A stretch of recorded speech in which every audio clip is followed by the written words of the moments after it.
transformative change. The youth is the agent of such change.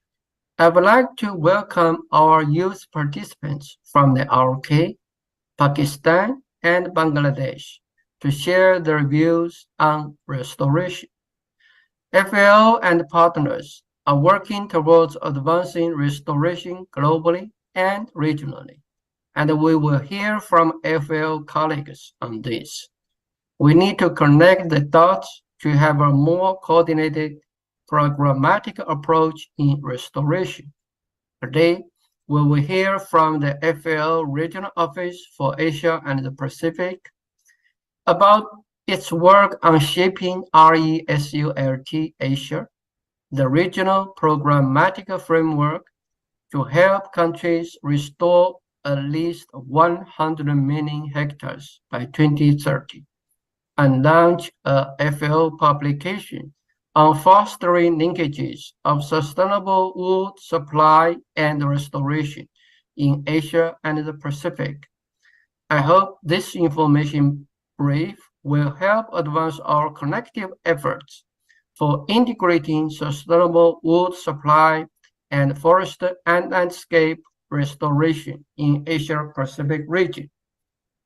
Building on the discussions in last October, in conjunction with the 30th session of the Asia-Pacific Forest Commission. Thank you very much. Thank you very much, Mr. Tan, for your inspiring words. And now let's move on to our first session. We will have a series of interventions from representatives from various countries who will share their views on restoration solutions. I request our distinguished speakers to share your thoughts in 5 minutes since we have a fully packed program today. And dear participants, the time for the Q&A is limited, so please use the Q&A function for your questions and comments as we go through the webinar. And please indicate who the question is addressed to. Then let's start with Ms. Gina Kim, Director, International Cooperation Division of Korea Forest Service. We have a video message from the region. Good morning, good afternoon, and good evening. I'm Gina Kim, Director of the International Cooperation Division at the Korea Forest Service. It is my great pleasure to share Korea's experience on forest restoration in today's webinar. On behalf of Director General Nam Song-hee, I would like to express my deep gratitude to all organizers for hosting this meaningful webinar in celebration of the World Environment Day. I also apologize that I cannot be in direct communication, but please accept my recorded message. The KFS was established in 1967 with the aim of restoring severely degraded forest in the aftermath of the Korean War. At that time, the main focus was to lay the legal foundation for forest restoration. Implementation of restoration project began in earnest from the 1970s. Two national rehabilitation plans were developed and actively carried out, which led to the successful restoration of forest. The initial target for the first plan was a forest 1 million hectares, but due to vigorous implementation, the plan was concluded 4 years earlier, exceeding 1 million hectares of tree planted. As you can see in this photo, this mountainous area has drastically changed in just 13 years. There were 4 key drivers to Korea's success in restoring its forest. First and foremost was the public's interest and participation. The Korean people actively engaged in restoration activities, enthusiastically participating in tree planting campaigns.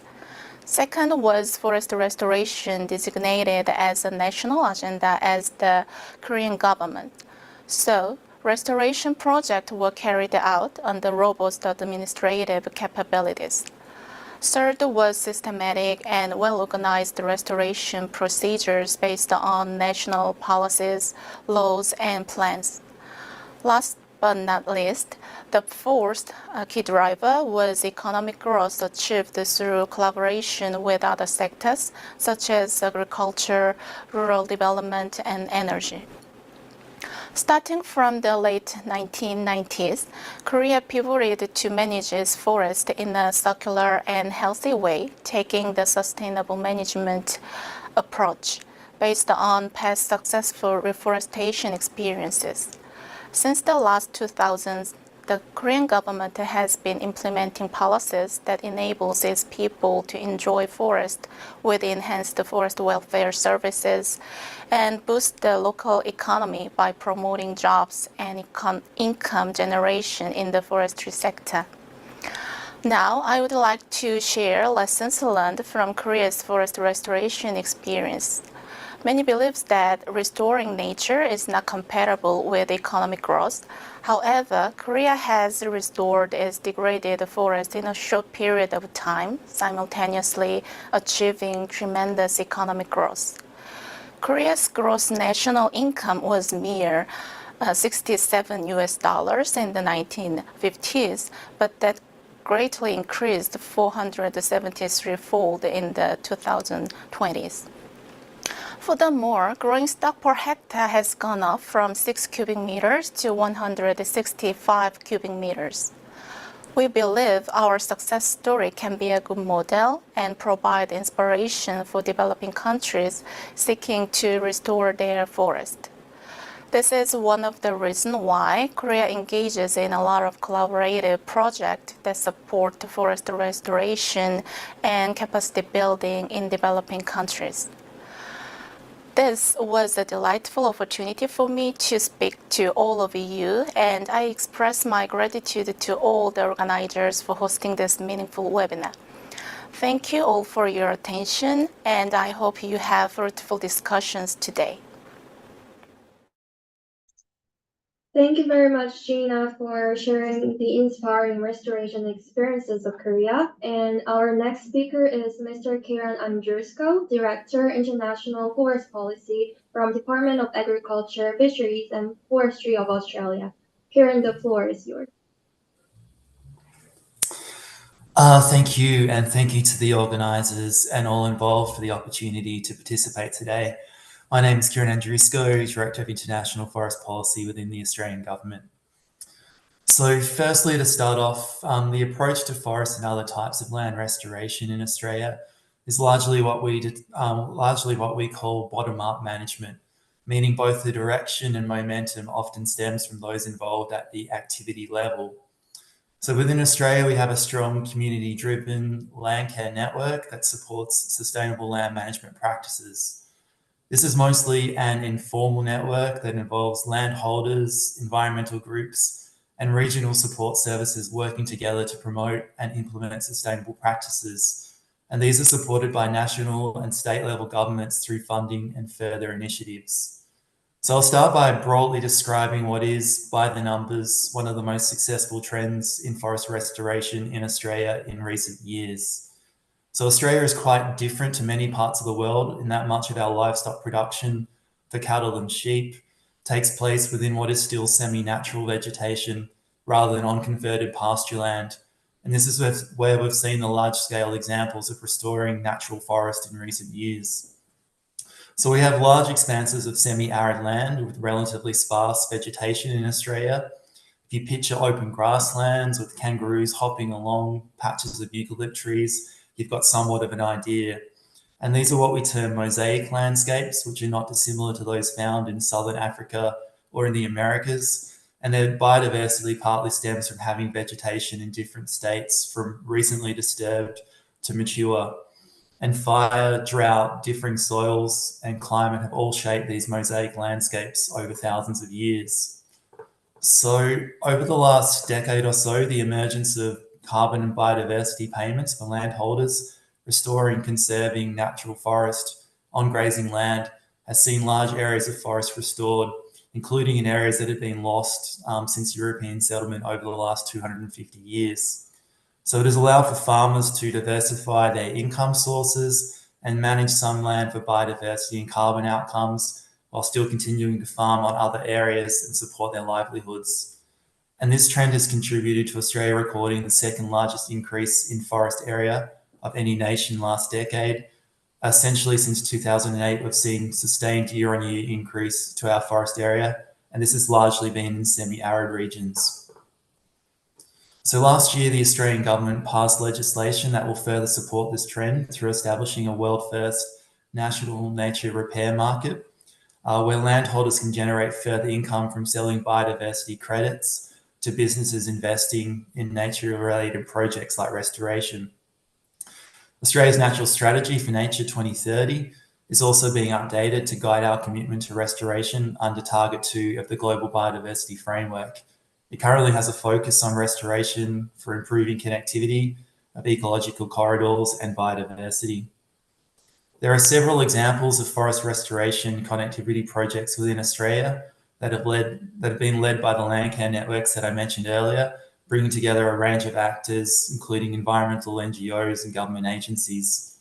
Examples of activities undertaken through these include the purchase and restoration of private land, working with government agencies to gazette more reserves, managing weed species, and reinstating Indigenous or First Nations fire regimes and land management practices for better ecological outcomes. A couple of noteworthy projects focusing on connectivity in Australia and restoration have included the Great Eastern Ranges Initiative, which is helping connect biodiversity along Australia's Great Dividing Range, which is essentially the mountains that run 3,600 kilometres along our east coast, and the Gondwana Link Initiative, which spans wet forest to drylands in Western Australia. So the Australian government is currently supporting these types of restoration activities delivered by Landcare groups and others through our $0.7 billion National Heritage Trust program. And really a key learning from these initiatives has been that large-scale ecosystem restoration can only really be achieved through endeavours involving a wide spectrum of organisations and individuals working together. So in summary, it's been our opportunities for landholders through carbon and biodiversity payments, as well as the strong grassroots land management networks that underpin some of our recent forest restoration success stories and the ones which we'll need to build on to meet our 2030 targets. Thank you. Thank you, Karen, for sharing the trends of restoration in Australia. It's really great to learn about it. And next, we have Ms. Akiko Tabata, Deputy Director, International Forestry Cooperation Office, Forestry Agency from Japan. Over to you, Akiko. Thank you. Could you share my slides? Okay. Thank you. Thank you for having me. My name is Akiko Tabata, the Forestry Agency Japan. Thank you for organizer today. And I'd like to share our view on forest, focusing on the connection of the legacy of restoration of the forest and sustainable use today. Next, please. So next, please. Oh, this is a topic from us, the first restoration of degraded landscape, and then overview of forest in Japan, and move on to the circular use of forest resources, our fundamental policy, and lastly, promoting sustainable use program. Next, please. Yes. Let's go back to the 1950s. It showed the devastated mountain range in Okayama Prefecture. Because of the population growth and the industrial modernization, we cut the tree. So it's not the ski resort. And we had frequent natural disasters, landslides, and floodings. And next, please. To address this problem, next, please. Next slide, please. Intensive tree planting. So we did intensive tree planting and we restored our forest like this. Next, please. So as a result of the intensive tree planting, it shows our overview of the forest. In the left, the forest is green, the 66% of the forest in our land. And in the right, in the yellow in the background, the planted forest had the 41%, mainly cedar cyclips. Next, please. And you can see the pyramid shape, the peak of around 50 or about 50. It's our planted forest by age. And the right, It shows yellow shows the planted forest, the growing stock. The stock is increasing. And next, please. So therefore, we have a lot of forest in Japan, and now is the time to utilize these forest resources. The harvesting, utilizing, planting, and growing. And we also realized that this circulation is contributed to the well-balanced, healthy forest. And all of you know that wood is the bio-based renewable material for the climate change mitigation. And it's a crucial point for us, considering our steep mountainous terrain, keeping this circulation is the best precaution measures for in case of natural disasters. So that's why we keep the circulation as a fundamental policy. And especially we like to enhance the wood use in the construction sector, because we believe the wood in building or wood in cities has a huge potential for achieving or realizing sustainable society and human well-being as well. Next, please. So this is the last slide for me. It's outline of our promotion of sustainable wood use in Japan by the government policy and public-private cooperation. Regarding government policy in the left, we enhance the forest for the sustainable wood use, especially in construction section. And under this law, we have been supporting a development of a fire-resistant wood material or CLT. And to enhance further promotion of the wood use, the public-private cooperation is needed, such as establishing the council for the among stakeholders or setting awards for the excellent wooden architecture or products. So in recent years, at the technical and institutional environment like this, of the use of wood has been developed a certain extent. And there is many leading examples for the mid and high-rise building with wooden structures. We'd like to continue to promote sustainable wood use in Japan and exchange our experience in the international fora like this. Thank you very much. Thank you for your attention. Thank you very much, Akiko, for sharing the brilliant case of Japan. It's very relevant to one of today's topics on connecting restoration and sustainable wood supply. So please stay tuned for the last session when it will be where it will be discussed further. Next, we will have Ms. Maria Teresa Aquino, Chief of Forest Resources Conservation Division, Department of Environment and Natural Resources from the Philippines. Over to you, Tessa. Okay, thank you very much, Ms. Kang.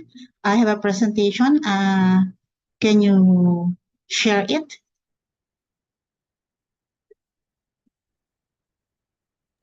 Okay, if none, okay, I can proceed. Okay, so good evening, or good afternoon, or good morning to all of us here, wherever you are. Allow me first to express my gratitude for the opportunity to share with you what our country, the Philippines, is doing to advance restoration initiatives to improve our environment. The Philippines has a long history of reforestation initiatives. However, we continue our efforts to increase our forest cover and secure the livelihood of forest-dependent communities, taking into considerations the evolving challenges, including, among others, the prolonged dry season resulting in water shortage and climate change due to global warming. The Philippines' total land area is 30 million hectares. Out of this, 15.8 million hectares are legally classified as forest lands. However, based on our 2020 land cover data, there are only 7.2 million hectares of with forest cover. Several causes led us to this declining forest cover status: legal logging, slash and burn making, and conversion of forest lands to other land uses, among others. Addressing these drivers of deforestation requires a comprehensive approach that promotes long-term solutions, balancing regaining ecological functionality and enhancing human well-being across deforested or degraded landscapes. Recognizing the obligation of the state to protect the remaining forest cover areas of the country, not only to prevent flash floods and hazardous flooding, but also to preserve biodiversity, protect threatened habitats and sanctuaries of endangered and rare species, and allow natural regenerations of residual forests. Then President Aquino issued in year 2011 Executive Order 23 declaring a moratorium on the cutting and harvesting of timber in the natural and residual forests. The remaining natural and residual forests must be protected to continue producing goods and services. However, the process involved in returning the once deforested areas to their previous condition or status is a challenge. It may take a long process. So, considering that the communities or forest-dependent communities need livelihood, then President Aquino also instructed the Department of Environment and Natural Resources to implement a national greening program in coordination with other government agencies. Private sectors were also encouraged to participate in these greening initiatives. So also in 2011, Executive Order 26 declaring the implementation of the National Greening Program to address poverty, food security, biodiversity, and climate change mitigation and adaptations was issued. The program is implemented over 1.5 million hectares from covering the period from 2011 to 2016. The program involves the participation of people's organizations, families, communities, people residing in the degraded and forest landscapes in the different activities of the NGP, including seedling production, plantation establishment, implementation of different maintenance and protection activities to ensure the survival of planted seedlings.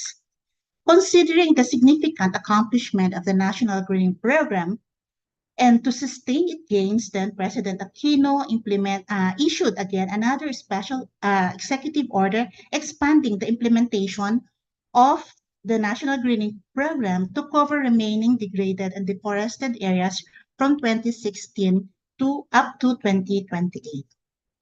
Also, in 2016, the DNR, with assistance of the United Nations Food and Agriculture Organization, crafted its first Forest and Landscape Restoration National Action Plan covering the period 2016 to 2018. This plan has 5 desired outputs. One is to firm up enabling environment for forest and landscape restoration in the Philippines. Second, harmonize further the forest and landscape restoration efforts in the country, and enlist the support of the private sector in forest and landscape restoration. We also, this plan also desired to enhance the science of forest and landscape restoration in the country and manage and package the knowledge that would be generated from implementation of different FLR initiatives. Currently, we are preparing our second national FLR action plan that would cover period 2024 up to 2030. This is also in partnership of the FAO and other donor development partners and private sector and other stakeholders in the country. This will build on the accomplishments of the first FLR National Action Plan. I think this is timely effort and it coincides with the timeline of the United Nations Decade of Restoration.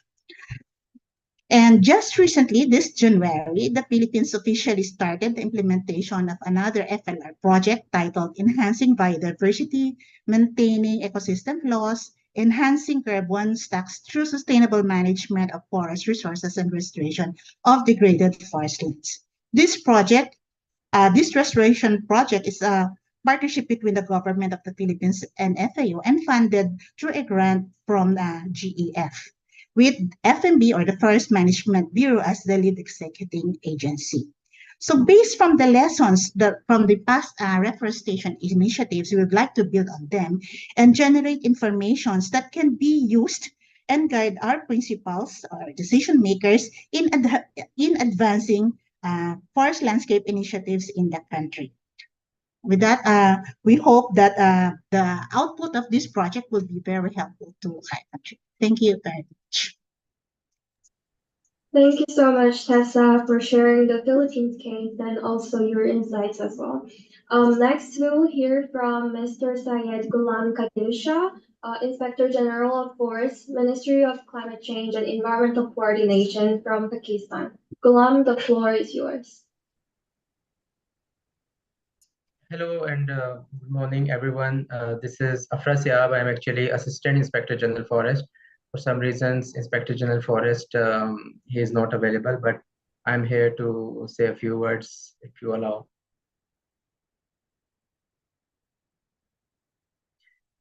Okay, so I would like to thank you for inviting Pakistan for this webinar. I just wanted to mention here that government of Pakistan has undertaken this Green Pakistan program, which has now been upscaled for a period of next 4 years from 2024 to 2028. The previous plantation activities have been a good success.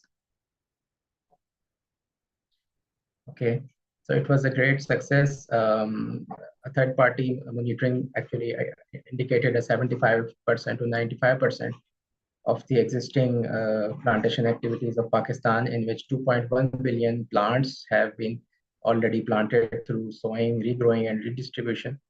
Further to that, the Ministry of Climate Change, Government of Pakistan, is also supervising and with the support of FAO, this project on reversing deforestation and forest degradation in high Chilgoza pine forests. It's also a good, successful project in which about 8,443 households have been directly benefited. In addition, the project has assisted natural regeneration over an area of 2,100 hectares, which includes 4 million seedlings and plantations of fruit forest seedlings on 653 hectare area. Plus, we have been, the ministry, the provincial government here in Pakistan, Sindh Forest Department have been actively planting this mangroves. So it's also a great success in Pakistan, with about 300% increase of the mangrove cover in Pakistan since 1990. Further to this, the Ministry of Climate Change has also taken initiative of this development of National Action Plan for the forest landscape restoration. The action plan basically identifies strategic priorities and actions through domestic resources and donor funding. The action plan targets restoration of about 2.1 million hectares of degraded land and 1.2 million hectares of degraded watersheds, increase landscape resilience against climate impacts, and restoration of 0.7 million hectares of community forests, woodlots, irrigated plantations, and linear plantations by 2025. Although we are planning to have local and our own resources on this, but the international resources for this are also being explored. So it would be a great great plan if we conclude this as well. So these were a few remarks on behalf of the Inspector General Forest of the Ministry of Climate Change from Pakistan. Thank you very much. Thank you, Ghulam, and thank you all our country representatives for sharing your country-specific cases and updates. It's really encouraging to see such momentum on accelerating restoration from the region. Our representatives from Nepal and Vanuatu are having issues with joining today, so we will move on to our next session first. And dear participants, please keep sharing your questions by using Q&A functions. And don't forget to specify who the question is for. Moving on, we will hear from our partners on how we can work together on innovative restoration solutions. Each speaker has 5 minutes for intervention, so please be mindful about the time and make it brief. And then let's begin with Ms. Ki Kang-bae, team leader of strategic planning team from Asian Forest Cooperation Organization, AFOCO. Ki Kang, over to you. Thank you, Sojong. Good afternoon, everyone. My name is Ki Kang-bae, and I'm honored to be here today on behalf of AFOCO for this very meaningful event. Next, please. I want to start with the presentation by mentioning the IPCC report course, Code Red for Humanity. Despite the global and national efforts, the 2030 NDC target is unlikely to be met, and forests are emerging as a key solution with a mitigation potential of 8 gigatons of carbon dioxide, which could cover about 30% of the NDC target gap by 2030. Next, please.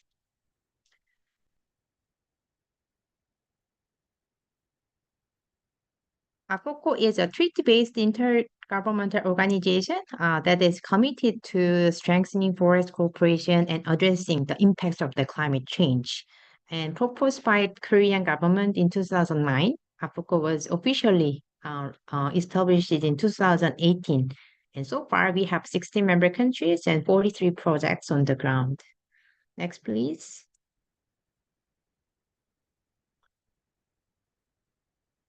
I want to mention some representative AFOCO projects, the Regional Education Training Center in Myanmar, and then forest rehabilitation restoration projects using the endangered threatened species in Cambodia, and then village-led restoration in Lao PDR, mangrove rehabilitation in Vietnam, and then NTFP project in all of the AFOCO member countries. And lastly, the integrated forest fire management project, transferring Korea's advanced technology to the Mekong region. Next, please.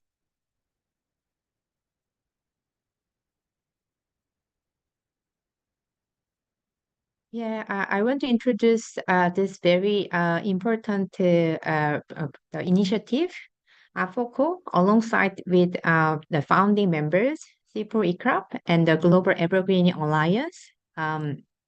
We launched the Landscape Partnership Asia in 2022, a multi-stakeholder platform aimed at performance-based investments in restoring Asian drylands and open areas.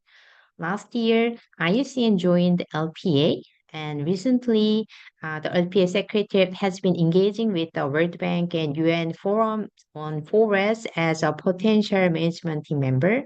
And then FAO is also closely working with us. And this initiative aligned with global efforts like the Bond Challenge and the UN Decade on Ecosystem Restoration and FAO's Forest Landscape Restoration. Next, please.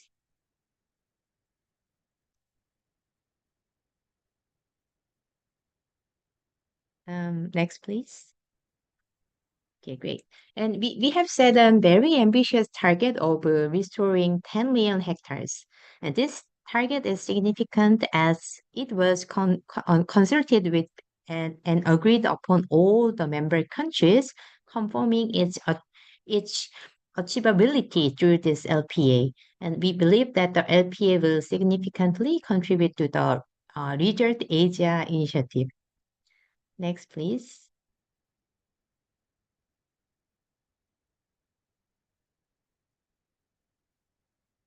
I believe that in this room, everyone could agree that in order to achieve the restoration target, resource mobilization is one of the key factors. And particularly, blended financing is emerging as a solution. And AFOCO recently launched a climate action cooperation platform called Friends of Asia and Asian Forests to contribute to the UN's 2030 SDG goals and explore forest-based climate solutions. And at the first forum, you could see like former UN Secretary General Mr. Ban Ki-moon participated, and then Korea Chamber of Commerce and the Industry, and also UN Global Compact. Korea helped inviting the companies in Korea and also in Asia. Next, please.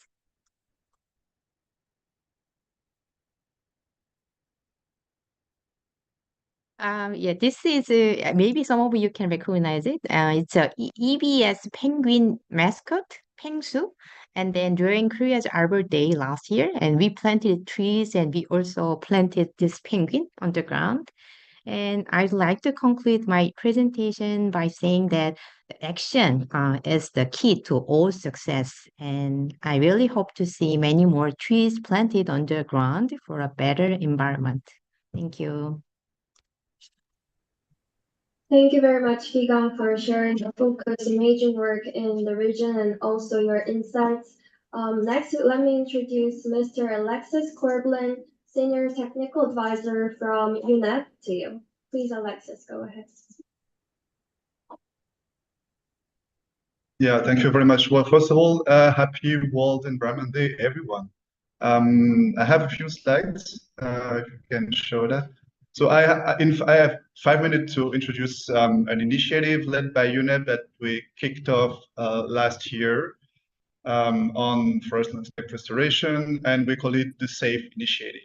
Next slide, please. So it's a 7 years initiative that, as I said, we started it last year. It will end in 2030 with generous support from the Korea Forest Service. And it's a regional initiative, meaning we work in 4 countries. I still can't see the next slide, but I'll go on. We work in 4 countries, in Bhutan, Cambodia, Laos, PR, and Vietnam, right? And the total budget will be around $5 million. So it's an initiative combining 3 aspects of forest landscape restoration, and I will elaborate a little bit more on that later. First one is piloting restoration. It's a project where we will actually do some restoration of forests. Second element is monitoring. I think it has not been mentioned yet today, but monitoring from ground level activity to reporting at the national level. And the third one, mentioned several times, private sector engagement, working with SMEs around forest landscape restoration. Next slide, please. All right, so this is the first output of the project, which is all about piloting forest restoration. So for the sake of time, just to say that our main partner for that is AFOCO. So good to see you here, AFOCO, but we obviously work with government agencies in the 4 countries they are mentioned here. We have so far identified the pilot sites where we will do the restoration.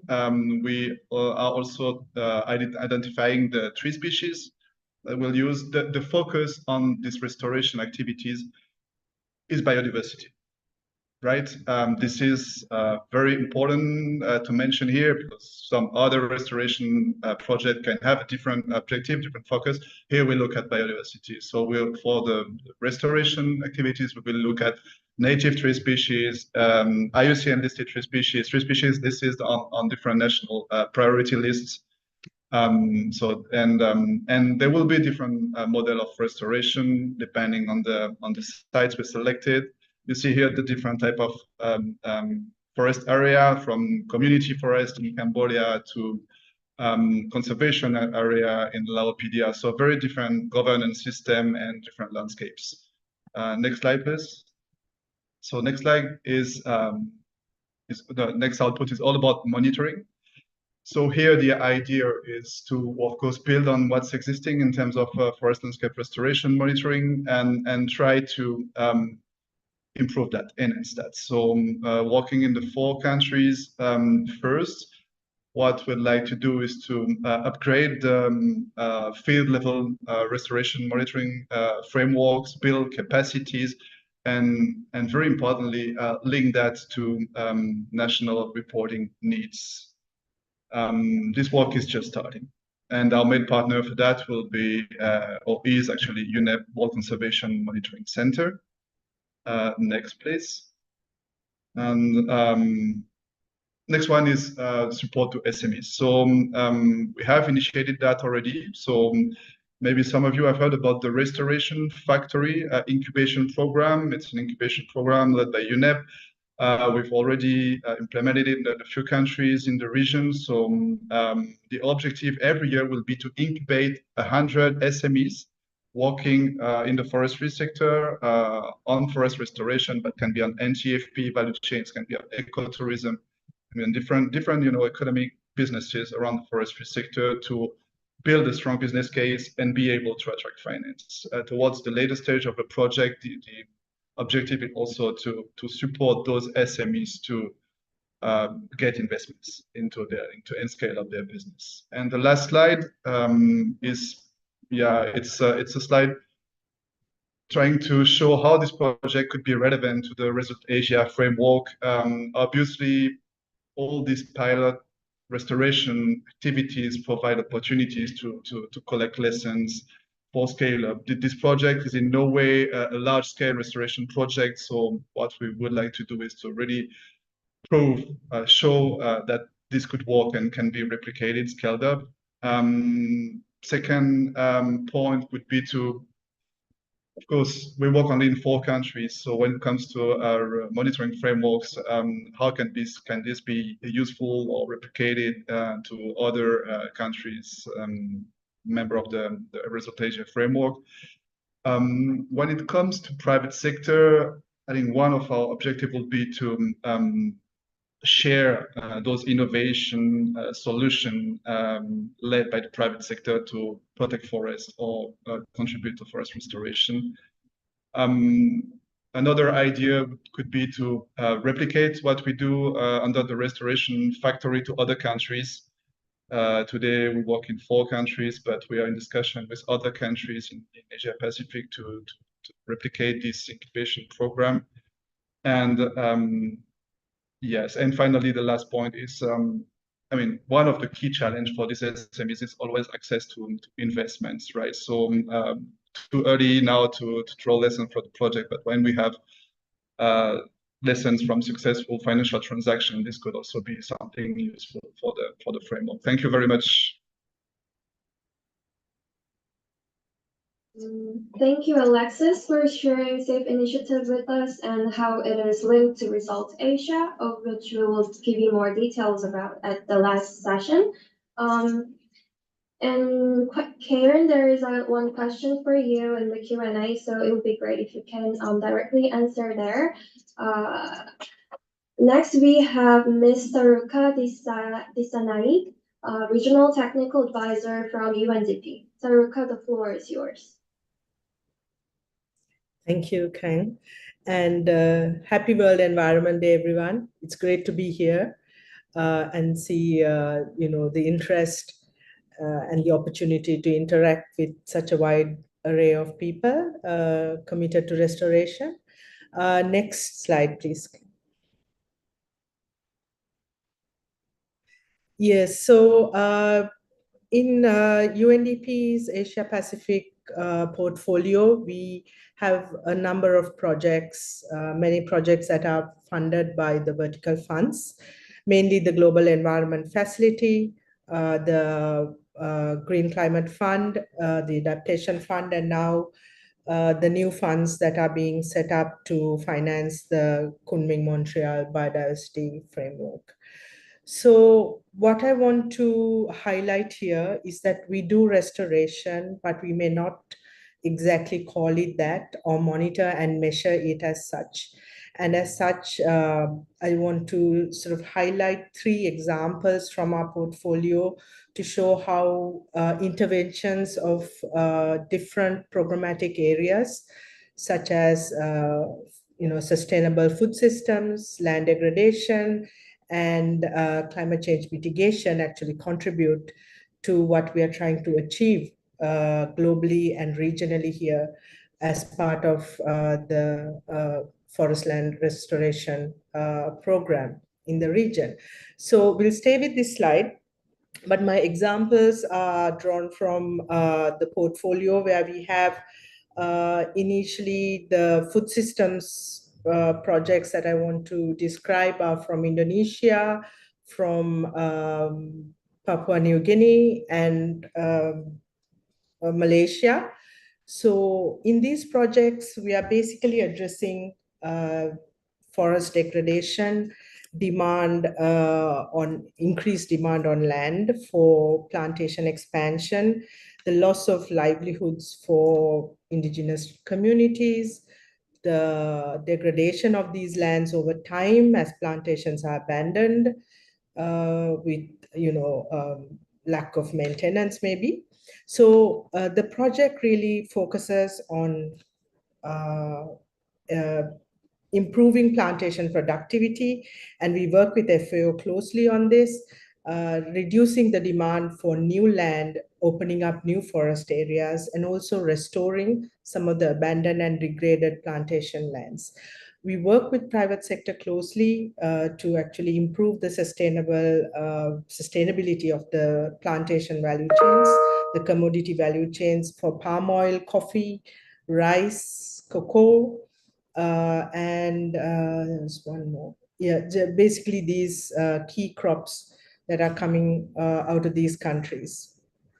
And the other example is from another cluster of countries in the region, which is Vietnam, Cambodia, and Indonesia, where with UK DEFRA support, UNDP is supporting these countries really to overcome the barriers in accessing climate finance for results-based payments for forest restoration and conservation of the remaining tropical forests. And in Indonesia, we have actually progressed quite significantly on this, and the government is receiving results-based payments for conservation of their natural forests and for restoring some of the critical habitats associated therein. In Mongolia, on the land degradation side, as you know, it's huge pasture land. Mongolia's land degradation issues are well documented.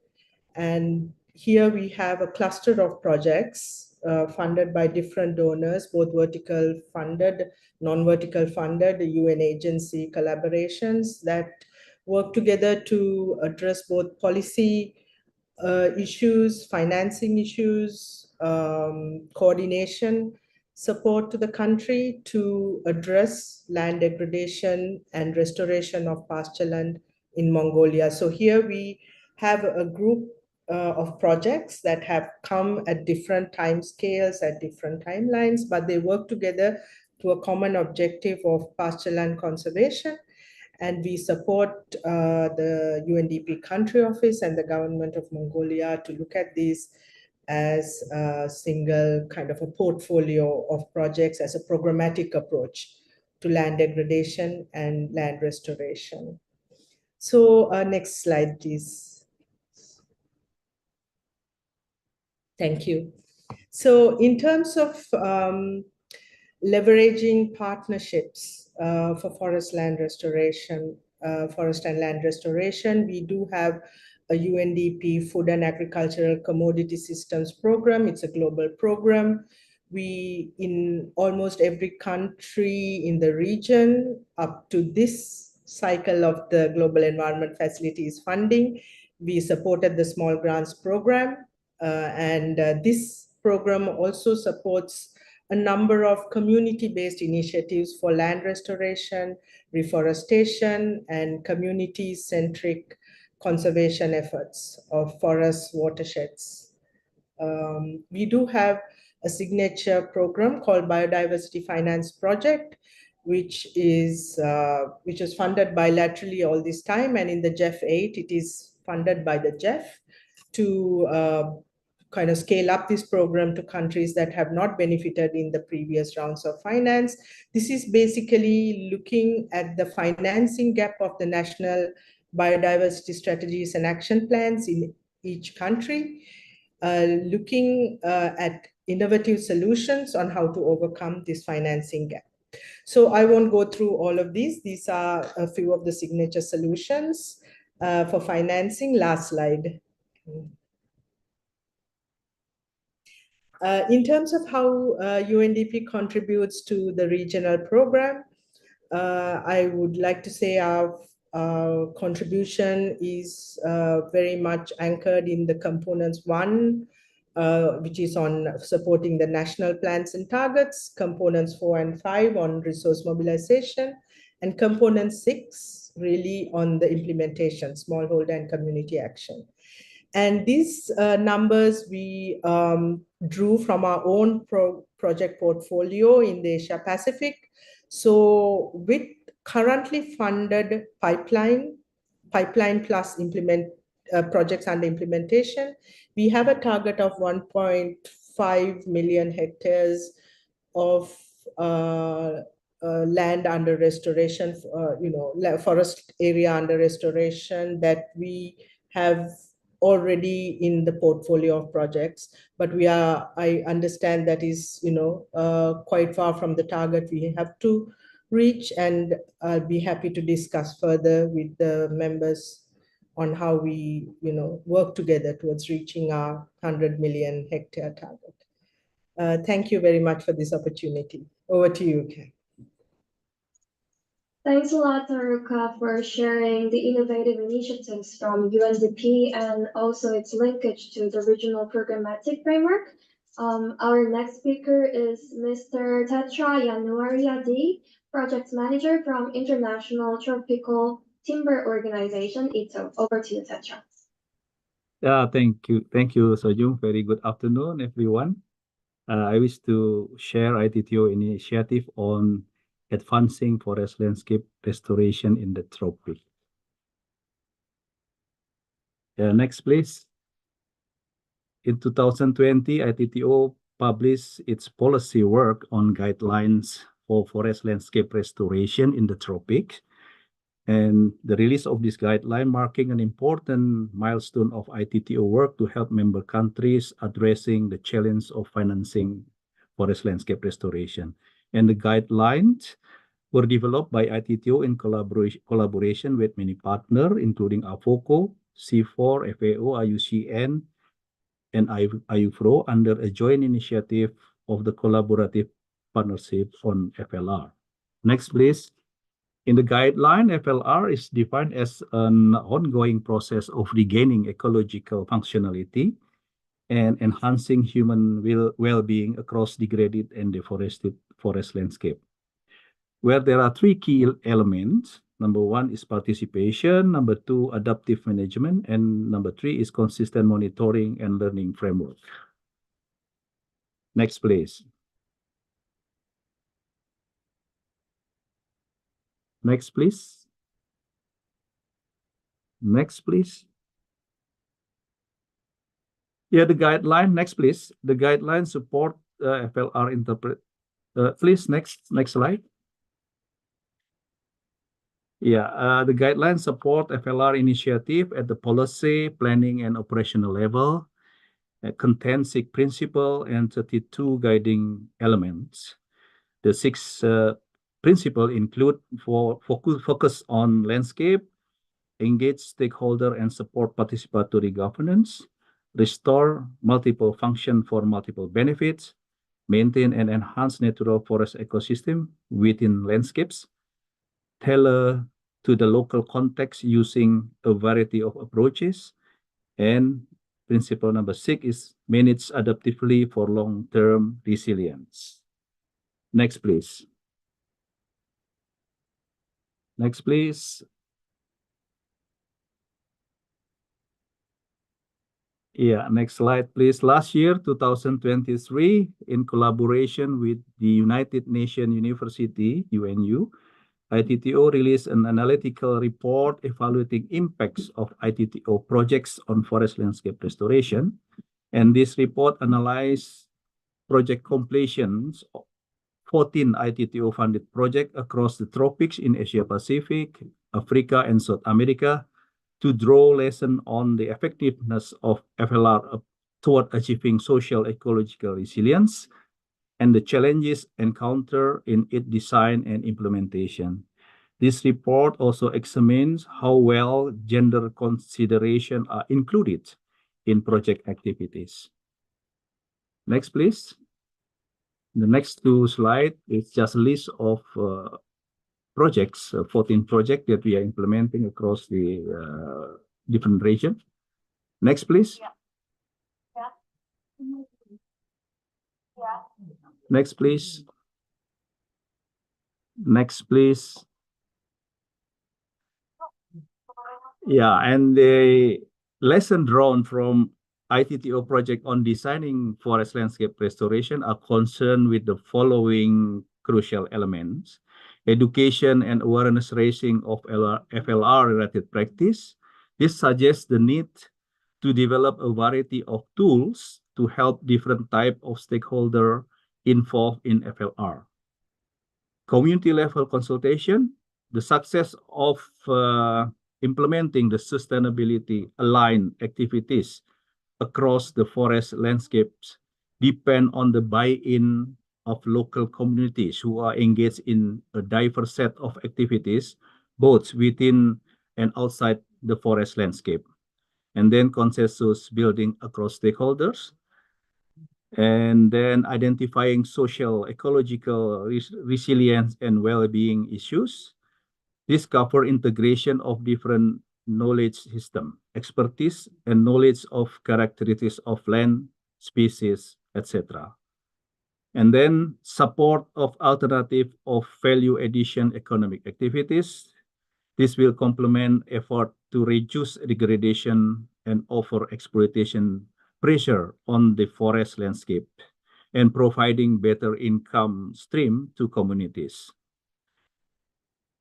And then joint monitoring and assessment team comprising different stakeholders with different responsibilities, reward recognition and incentive system. This can be set up to acknowledge and encourage good practice by different stakeholders in the landscape, equity and justice, to ensure there is equitable access to necessary resources, opportunities, and also distribution of benefits. Next, please.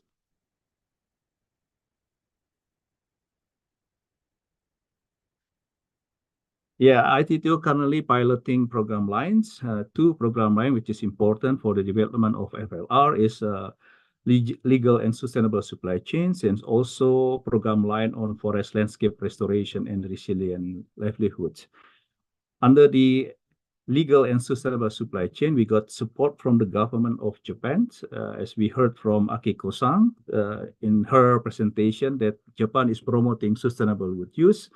And we are very glad that we got support to promote the sustainable wood use in the several countries in Indonesia, Vietnam, Thailand, Malaysia, and India. And this is program line is also quite related to the forest landscape restoration and resilient livelihood as for the supply of timber to the industry. So with this program line, we are expecting more robust collaboration effort by international organizations with the support of international donors. Next, please.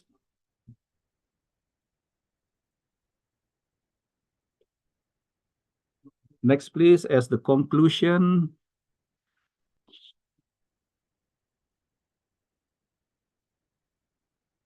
Next, please.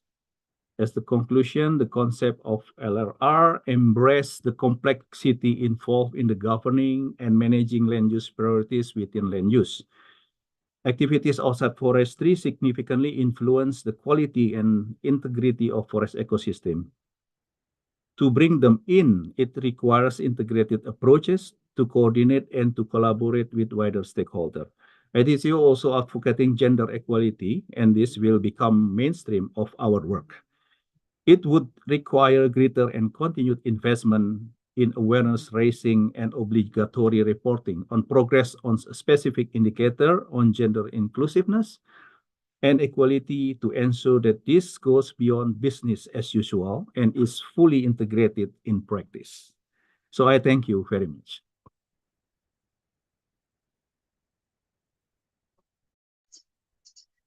Thank you, Tatra, for sharing ITTO's restoration work and lessons learned from the region. And dear speakers, to keep us on track of time, please keep in mind to make the points brief in 5 minutes.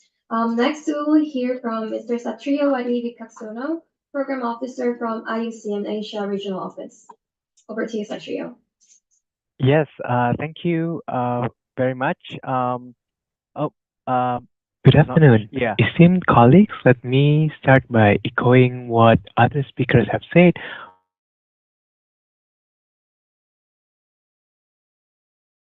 Okay, sorry about that. So let me just start by saying Happy World Environment Day, and thanks also Sojung for the introduction. I would also like to begin by echoing what others have suggested. FLR as the prime example of NBS is not just an option, it is imperative. And IUCN as the global authority on nature conservation has long championed FLR as a holistic approach that addresses climate change, biodiversity loss, and human well-being. So we recognize that successful restoration requires more than planting tree and that it necessitates innovative partnerships, community engagement, robust governance, and the right tools.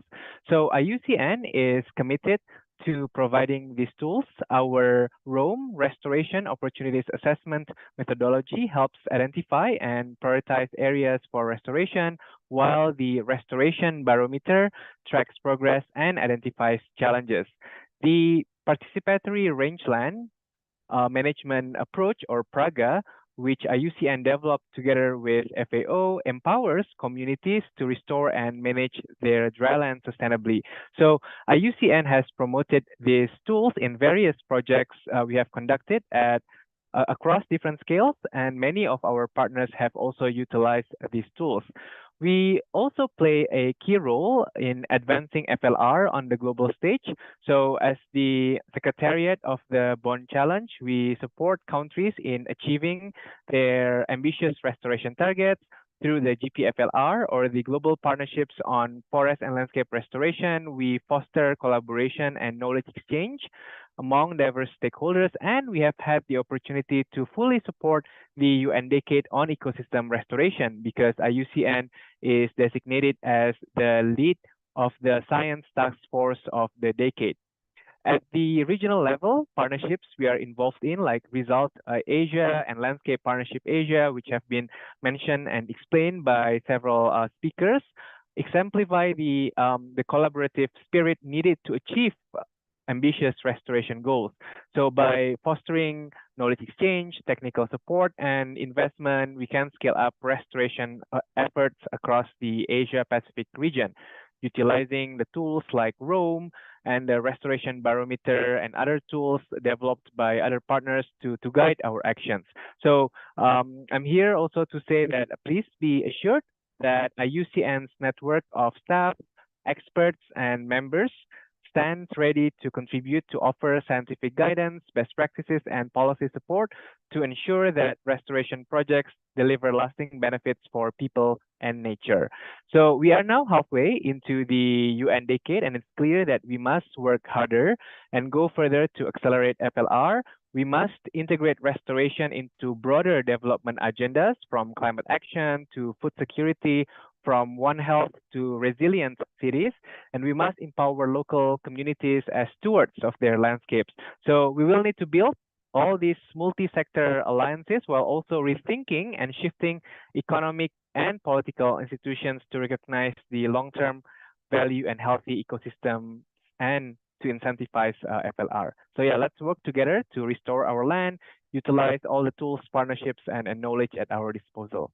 Thank you.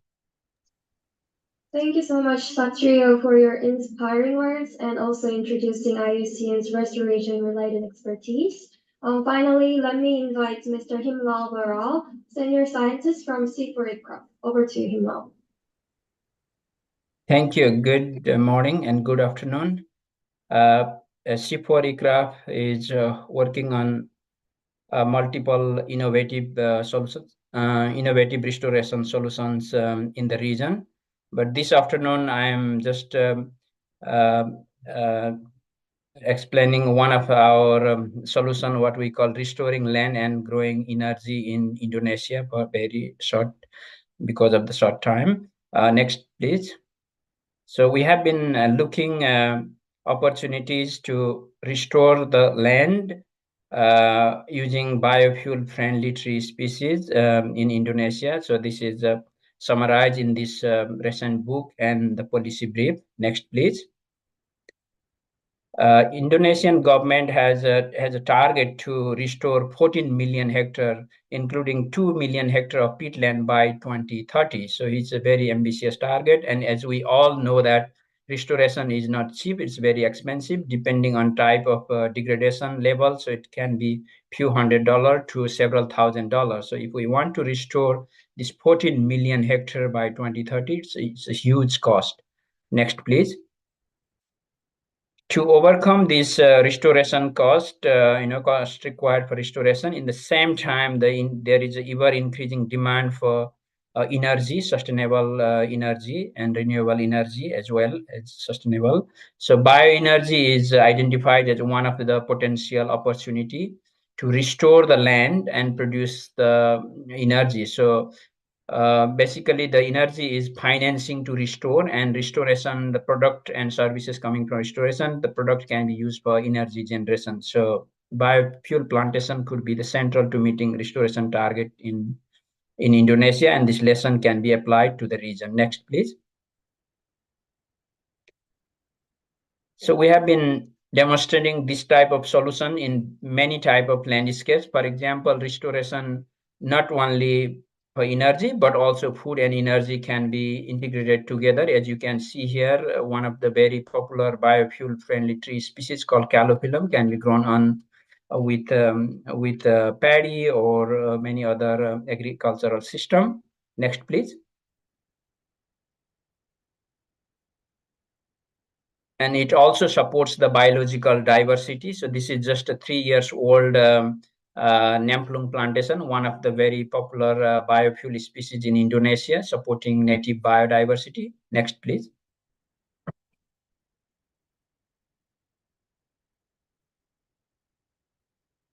This is one example of ex-mining land restoration using a very popular biofuel species called Pongamia pinnata, a legume species. As you can see, this is within 6 years, the land is restored very well, and this tree produces enormous amount of seeds which can be produced for energy generation.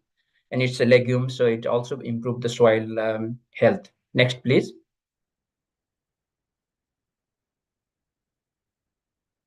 Yeah, similarly, we are working on the UNESCO heritage sites, which has been like degraded because of the human pressure. So which using the biofuel as well as coffee mix up system, we are also demonstrating restoration sites. So we have multiple solutions in variety of location. Next, please.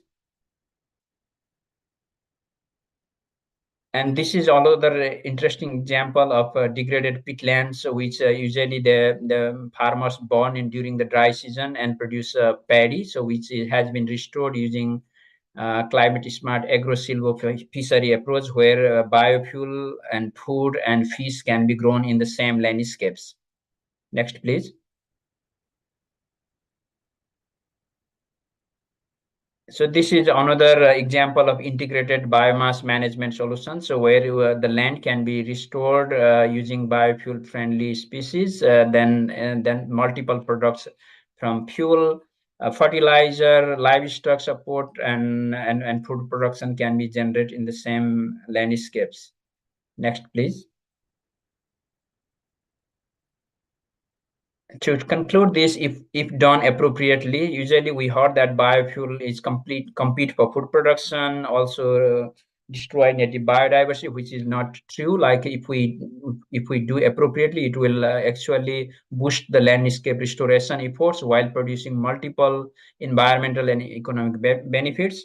public funding is necessary to demonstrate the business case. However, the large or huge amount of funding required for restoration is need to come from private sector. That's where this bioenergy is one of the potential funding mechanism for restorations. So dissemination of best practices and scaling of restoration is innovative restoration models is urgent priority. And we C4 is committed to work with a wide range of partners to form like meaningful partnership and work on restoration. So we always talk about right tree in right place for the right purpose and respecting local people's right for restoration. Thank you. Thank you, Himlal, for sharing innovative cases in Indonesia in relation to bioenergy. Moving on, we will discuss restoration-related value chains. We have 3 speakers joining from Korea today, and each speaker has 5 minutes for intervention. Then let's start with Mr. Taegu Chan, Circular Economy Community of Project Lead from the Global Green Growth Institute. Taegu, the floor is yours.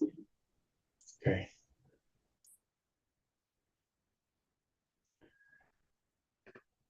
Okay, hello everyone. Good afternoon everyone. So I'm Taegu Chan, the Circular Economy Sophie Lead at GGI. My presentation will discuss how the bioeconomy and the restoration, the value chain can be integrated to create synergies.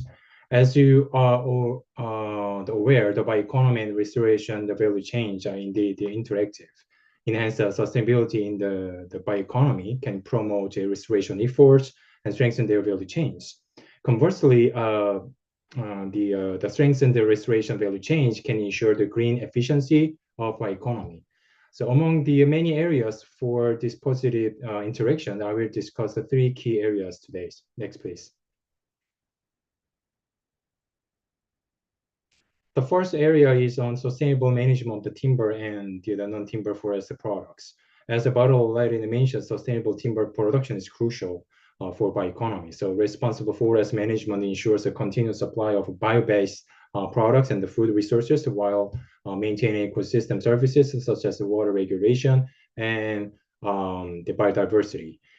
This approach not only preserves the forest resources, but also contribute to the long-term environmental health. Equally important are the non-timber forest products.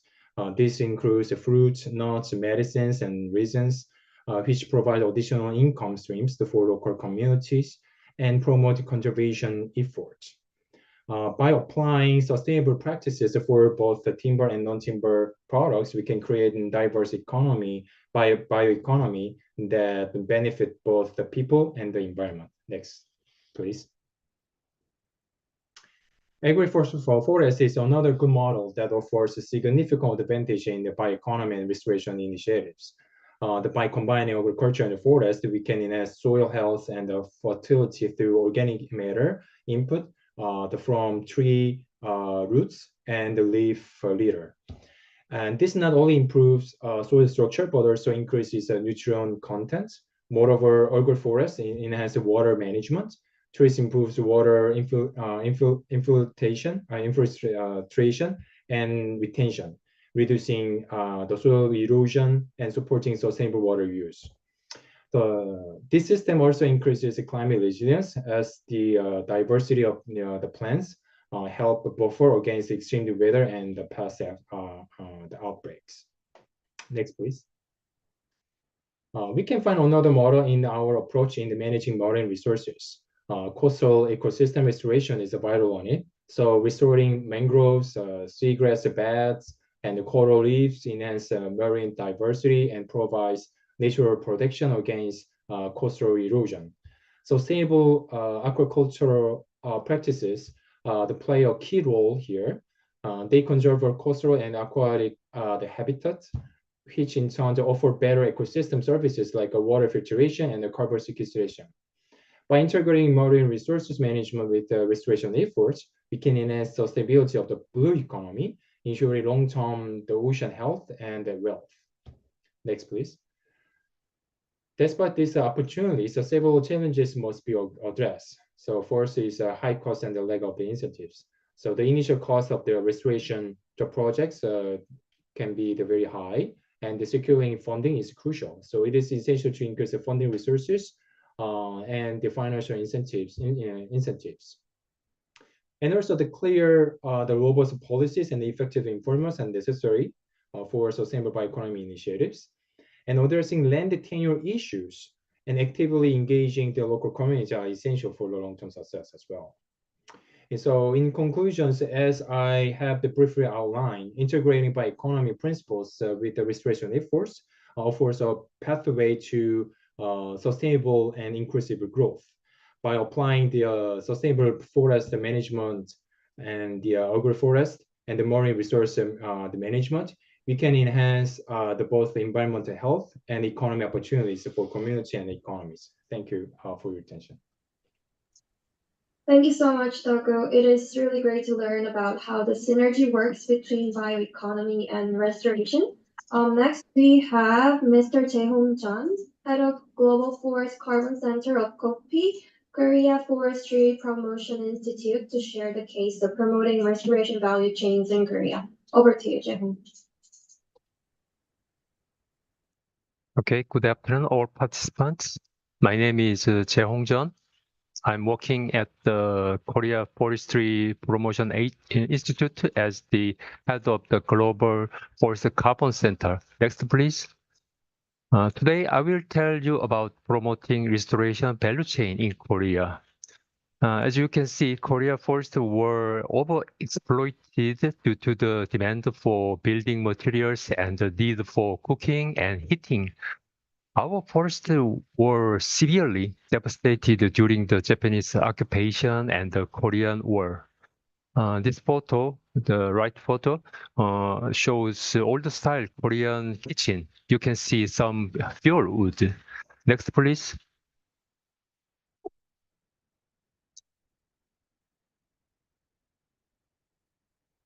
Yeah, Korea government and people, even little students, participated on reforestation activities. Next, please.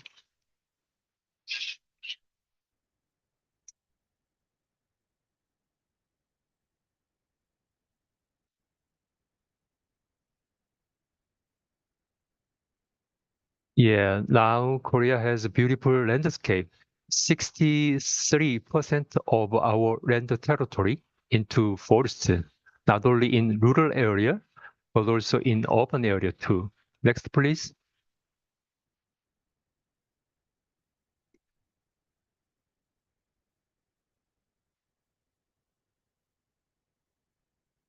From restored forest, we can obtain a variety of benefits.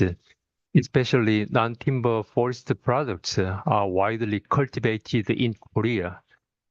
During forest restoration, the government encouraged planting the chestnut as fruit trees. And now foresters grew various non-timber forest products such as the persimmons, the alpine leek, and the wild cultivated ginseng, which are important in forest income. Next, please.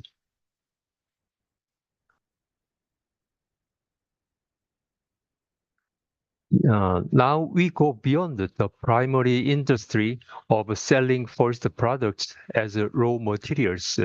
We produce products through processing to increase added value. We use 복분자, black raspberry, to make jam, wine, and ice cream, jujubes, to make caramel and juice, and chestnut to make jelly. With these processed products, we can sell to consumer all year round at a higher price. Next, please.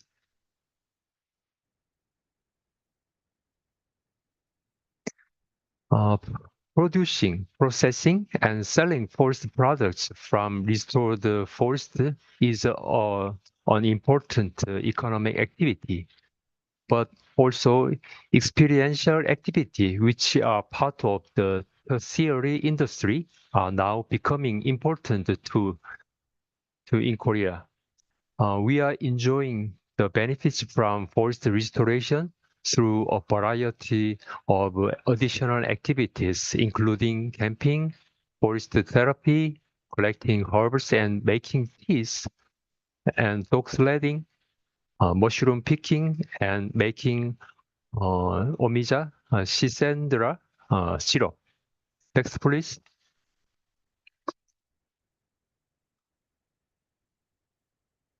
Lastly, I will introduce the best practice of forest restoration. This is a 75 hectare of Japanese cypress tree plantation. Reforestation was started from 1965 by grandparents of present owner. Now there are beautiful cypress forest as you can see in the photo. Next, please. They use cypress trees thoroughly.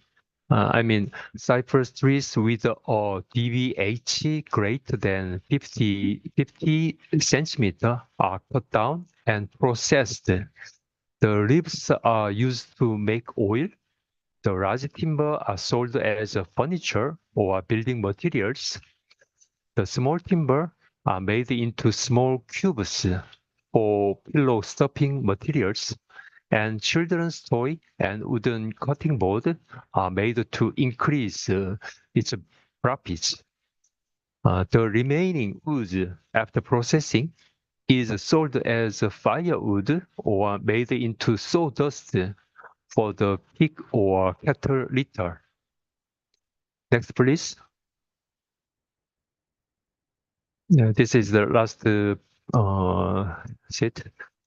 Today, I share the value chain that arose and developed thanks to forest restoration in Korea.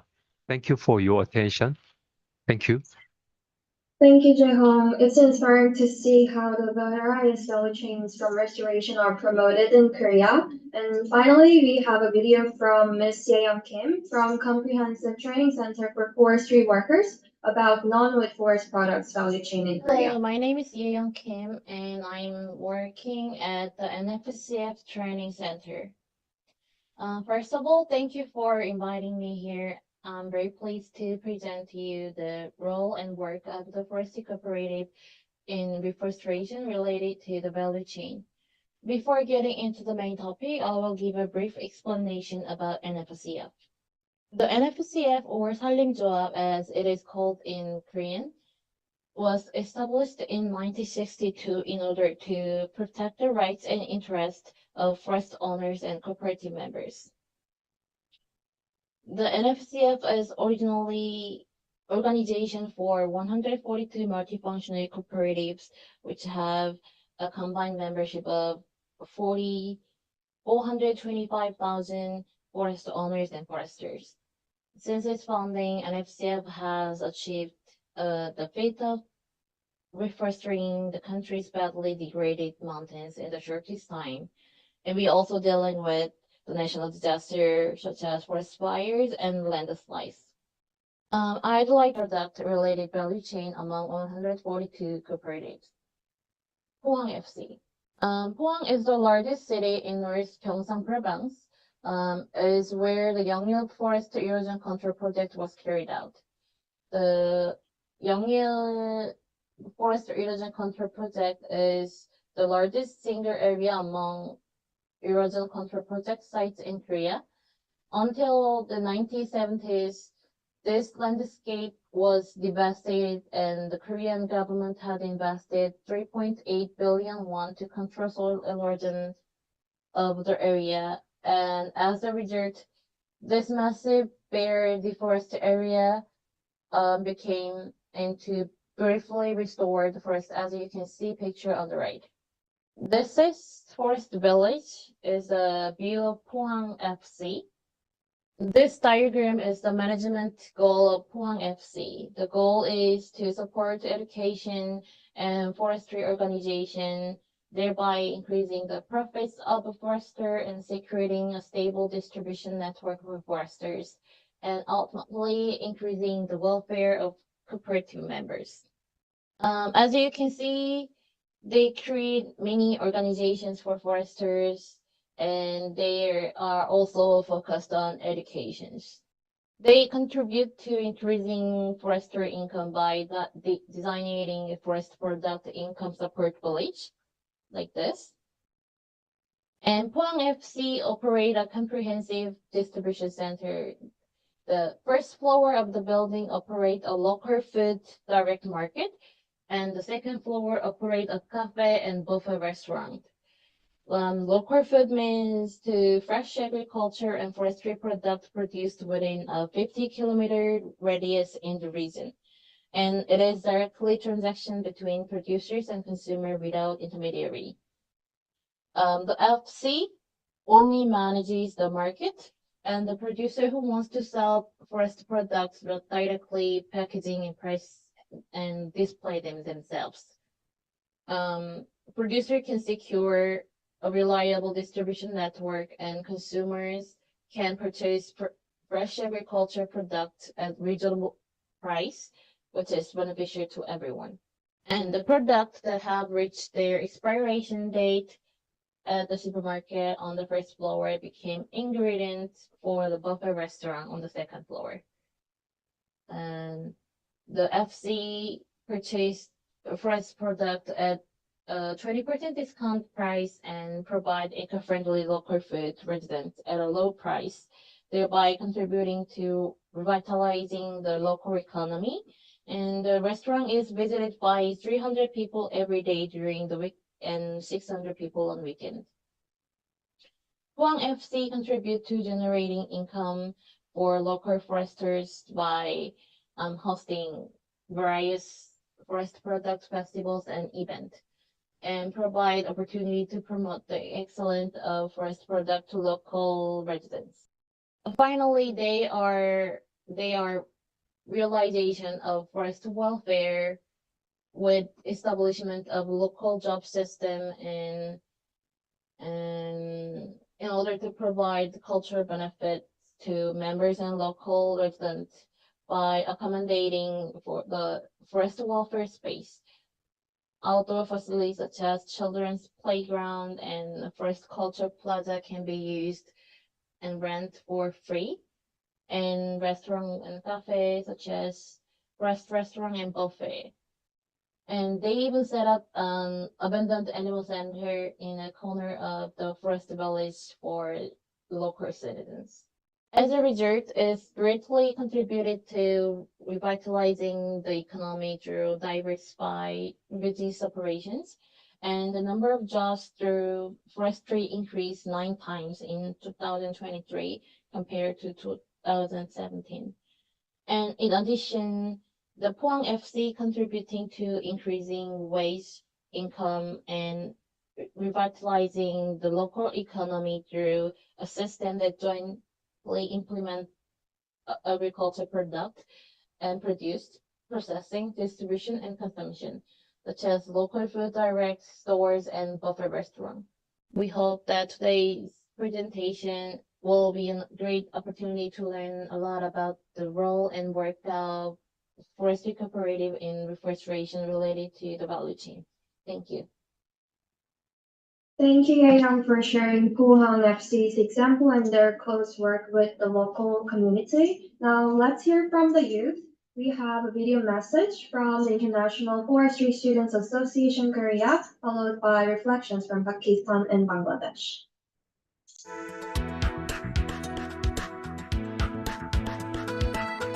International Forestry Students Association is one of the largest network of students in forestry. Our vision is a world that appreciates forest. And we, IPSA Korea, all the Korea Union of IPSA, 10 LCs in Korea gathered to activate nationally in forestry to achieve IPSA's goal. Let's see the story about us. Republic of Korea suffered severe devastation and achieved forest greening.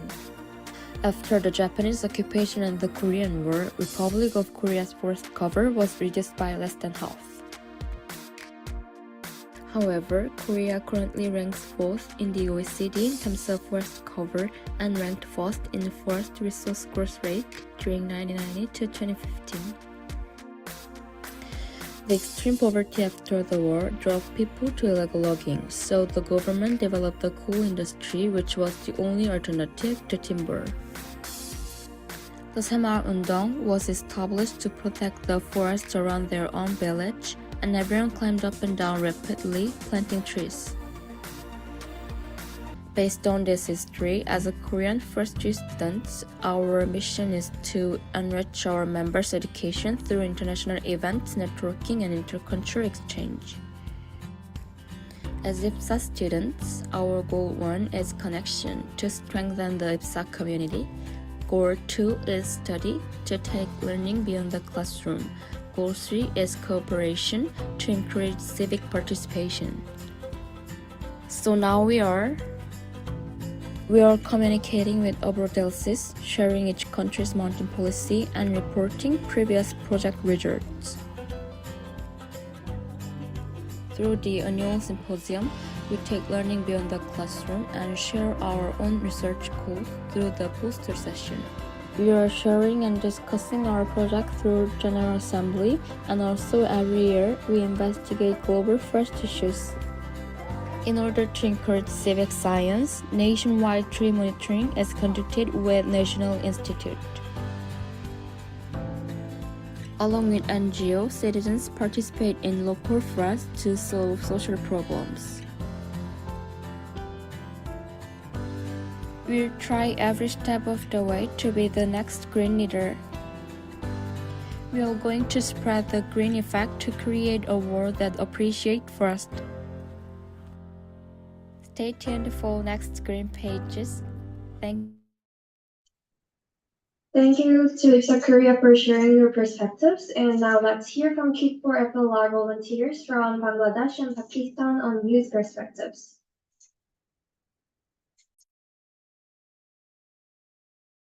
Hello everyone, this is Mohammad Shoaib, student of MPhil Forestry from Arid Agriculture University, Rawalpindi, Pakistan. I have been working as a volunteer with FAO in Kit for FLR initiative program. One of the tasks was to interview youth regarding FLR. The main points that I learned from them was that youth definition regarding FLR was completely different. They were quite excited about plantation campaigns, awareness programs, but there were so much less involvement of women in FLR. The students were very keen to learn more about FLR. With right resources and training, they can do wonders at tasks. But not the least, I would like to thanks to FAO and my professor for giving me this opportunity. Hello, I am Mohammad Chadman Shakib. I am from University of Chittagong, Bangladesh. One of the tasks was to interview youth.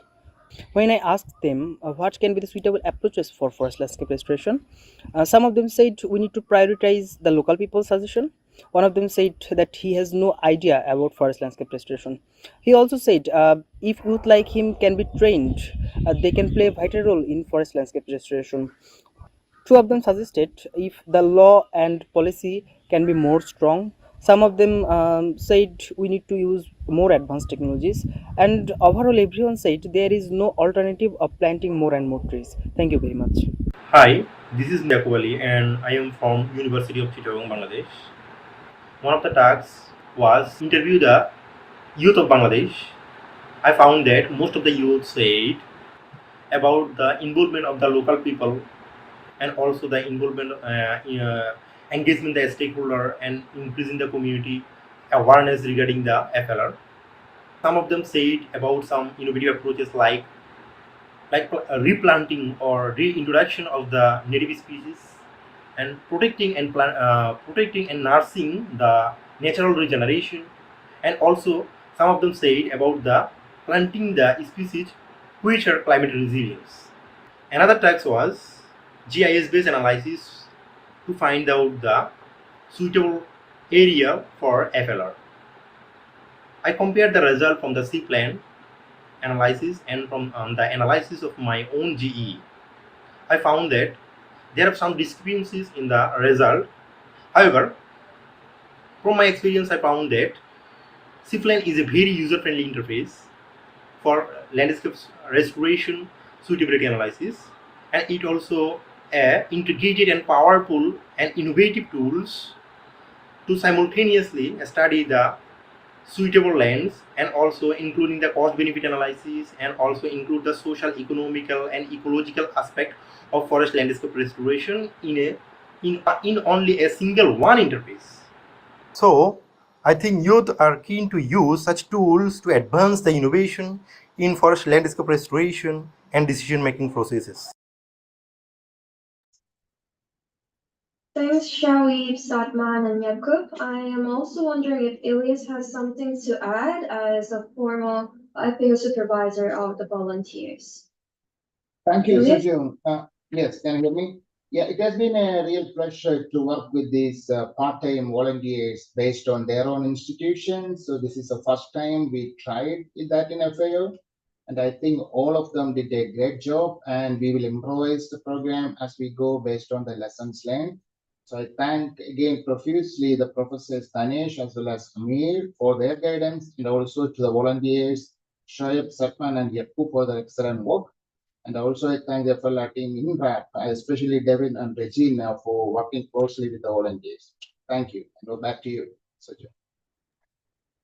Thanks, Ilyas, and many thanks again to our young speakers. It's really encouraging to see the passion and commitment coming from the next generation. Our last session focuses on actions and programmatic approaches for accelerating restoration. And please keep in mind to make your points brief in 5 minutes. First, let me introduce Ms. Shaila Velt-Kamenikov, Senior Forestry Officer from FAO, to launch the publication on sustainable wood supply and restoration. Over to you, Shaila. Thank you, Sujung. Colleagues, I hope you can hear me well. Let me also start by wishing everyone happy World Environment Day. It is a pleasure to be here. So yes, as you introduced Sujung, I'm the Senior Forestry Officer for the FAO Regional Office, but I'm also the Secretary for the Asia Pacific Forestry Commission. And as we know, forest and landscape restoration is a priority for the Asia Pacific region. Various countries pledged important restoration commitments, and in 2017, at its 27th session, the Asia Pacific Forestry Commission actually endorsed the regional strategy and action plan for forest and landscape restoration in the Asia and the Pacific. And we could see already in today's event the range of actions ongoing both by partners and countries in this domain, and this is really, really impressive. At the same time, however, the Asia Pacific region is experiencing a growing demand for timber due to transitions in the region's forest economies and societies. And indeed, the third Asia Pacific Forest Sector Outlook study urged for more sustainable and inclusive wood value chains. And likewise, in 2022, FAO members invited FAO to strengthen work on sustainable forestry, and we hear it regularly since earlier as well, but this was really emphasized by the regional conference, which is even a higher body for us here, the highest body here in the region. Now, in fact, FAO has been working with partners to advance restoration in the context of the UN Decade on Ecosystem Restoration and the aforementioned regional strategy, including through a multi-partner regional framework called Result Asia that Ilyas will be presenting later. At the same time, FAO has also been working to enhance wood supply and its sustainable use, including under the Sustainable Wood for Sustainable World initiative. So as many countries are turning to planted forests to meet increasing demands for timber, an opportunity arises to explore potential synergies with restoration for enhanced sustainability. And this is why the topic was also chosen as one topic for a regional dialogue ahead of the 30th session of the Asia Pacific Forestry Commission held in Sydney in October last year, and that regional dialogue was convened with the Australian National University to discuss opportunities, constraints, and ways forward for integrating sustainable wood supply with forest and landscape restoration. Now, the discussion was informed by a background paper, which was prepared by ANU, the Australian National University, and I'm very pleased that today we are launching a synthesis paper highlighting the linkages between the two topics, but they're inherently linked, and building on key results, both from the background paper prepared ahead of the regional workshop, but then also during the APFC pre-session event. Now, we hope that this publication can inform more targeted action and investments, and thereby contributing to enhanced wood supply while meeting the restoration goals. Now, before closing, I would really like to express my sincere appreciation to Professor Peter Karnowski and Professor Rod Keenan, who led the preparation of the background paper. And I know they had a very talented team with them, but it was really great to have had this engagement. And also thank all participants of the regional dialogue for their valuable contributions. And we will now hear more details about the main messages of the publication, and I look forward to that. Again, thank you very much. Over. Thank you, Sejong. Thank you so much, Shaila, for providing us with the overview and backgrounds. And following Shaila's introduction on the synthesis paper, let's hear from Professor Peter Karnowski from Australian National University and Professor Rodney Keenan from University of Melbourne. The floor is yours. Thank you, Sejong, and thank you, Shaila, for that introduction and welcome. Let me acknowledge my co-authors, Professor Rod Keenan's on the panel with me, and those talented assistants, Maddie and Depi, are in the webinar as well. As Shaila said, next slide, please. We undertook this work jointly with our colleagues in FAO and with participants in a forum at the Asia Pacific Forestry Commission. The prompt for the work was, as Shaila mentioned, and also as Mr. Tang mentioned in his opening welcome, that both sustainable wood supply and forest and landscape restoration are big issues in the Asia Pacific region. We have a region in which there's some 650 million hectares of degraded land, commitments of nearly 200 million hectares towards restoration. The region's a major engine room of wood supply and wood processing and use and export of wood products. And there's a deficit and a deficit of wood supply and a decline in wood supply in the region. So it makes sense to think about how we can achieve forest and landscape restoration and sustainable wood supply goals in conjunction with each other. And we did that through developing a background paper, as Shaila mentioned, drawing on a range of case studies from around the region and from a body of other experience in the region. Next slide, please.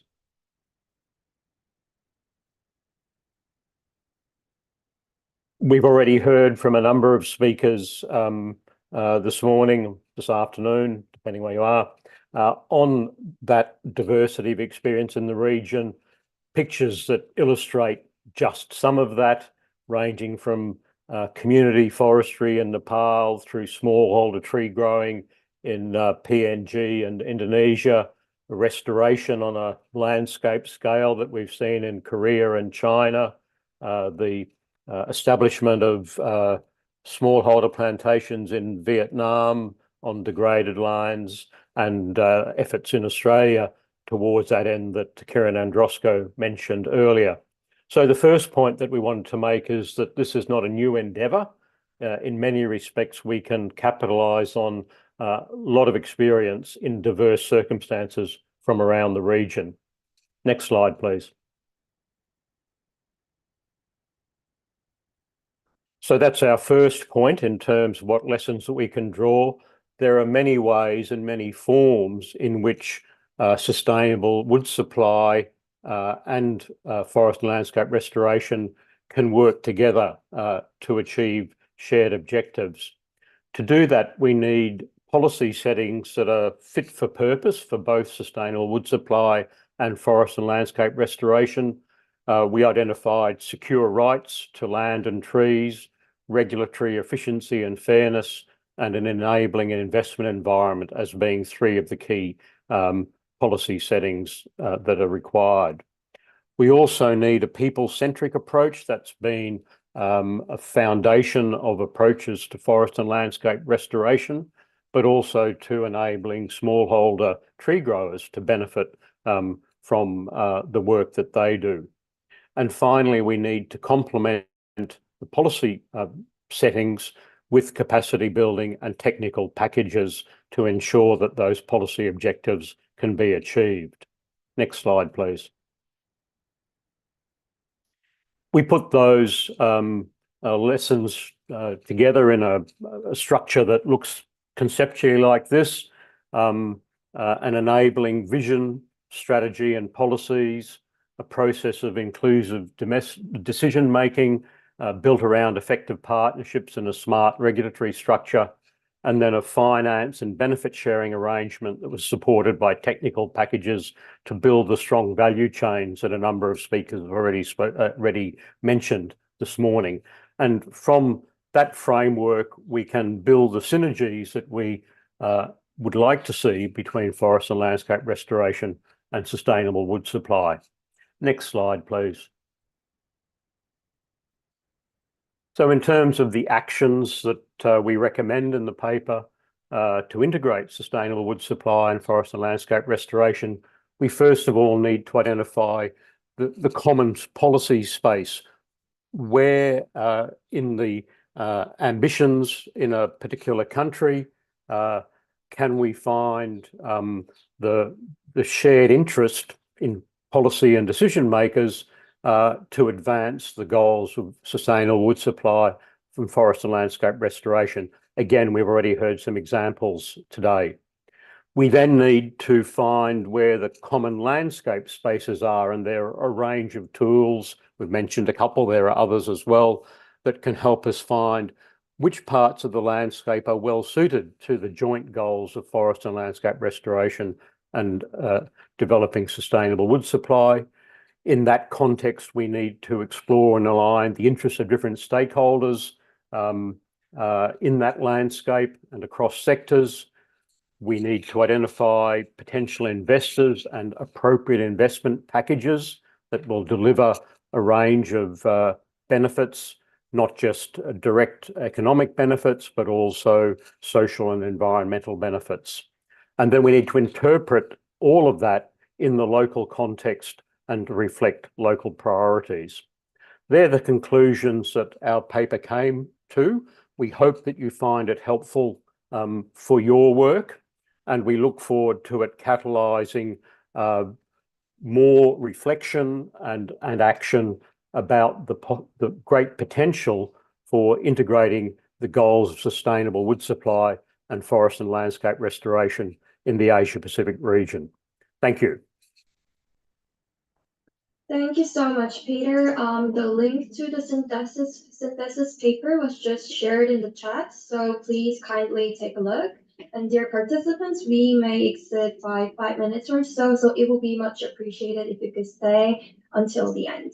Our next speaker is Mr. Christophe Estacia, Senior Forestry Officer from FAO. Christophe will shed light on the best restoration practices and flagships.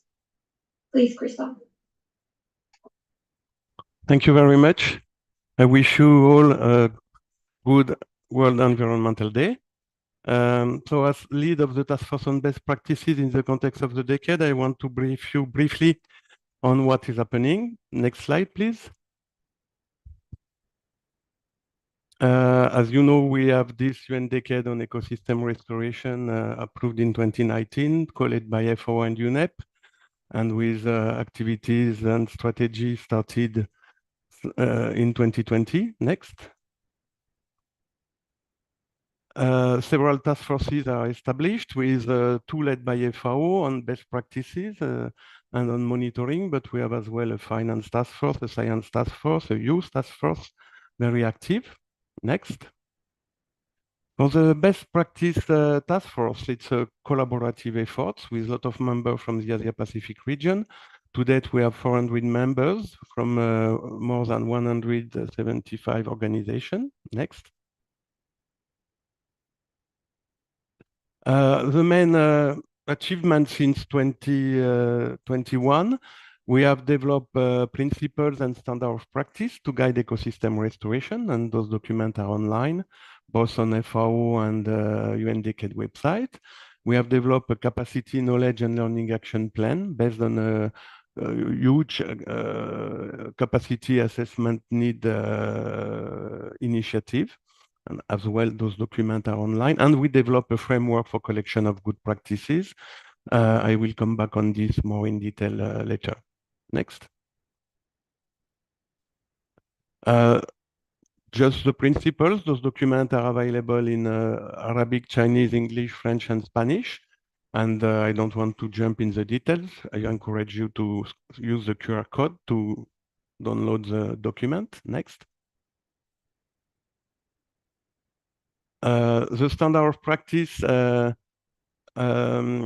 available online. We have more than 300 recommendations to apply the 10 principles across the entire restoration process, from assessment to planning and design, implementation, ongoing management, monitoring, and evaluation. They are supposed to be applicable in all types of restoration activities and ecosystems, and they are organized by a subcomponent. Next.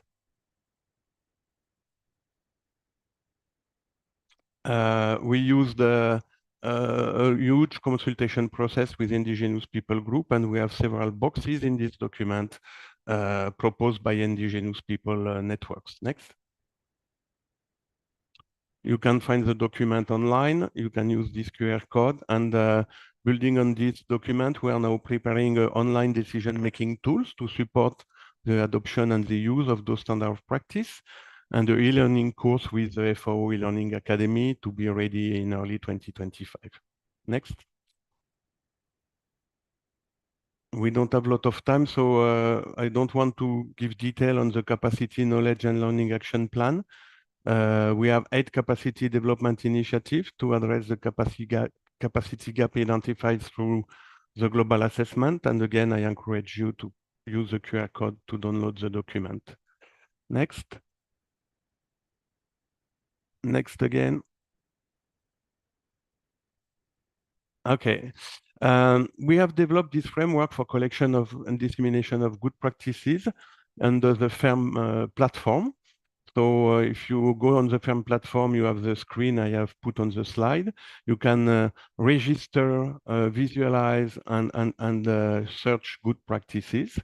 When you register your initiative, you can have you can add some good practices in the FERM, and you can access to several platforms where we have already good practices. Next, I will show you how it is on the website. So when you register your initiative, you are describing then your initiative, and you can add your good practices.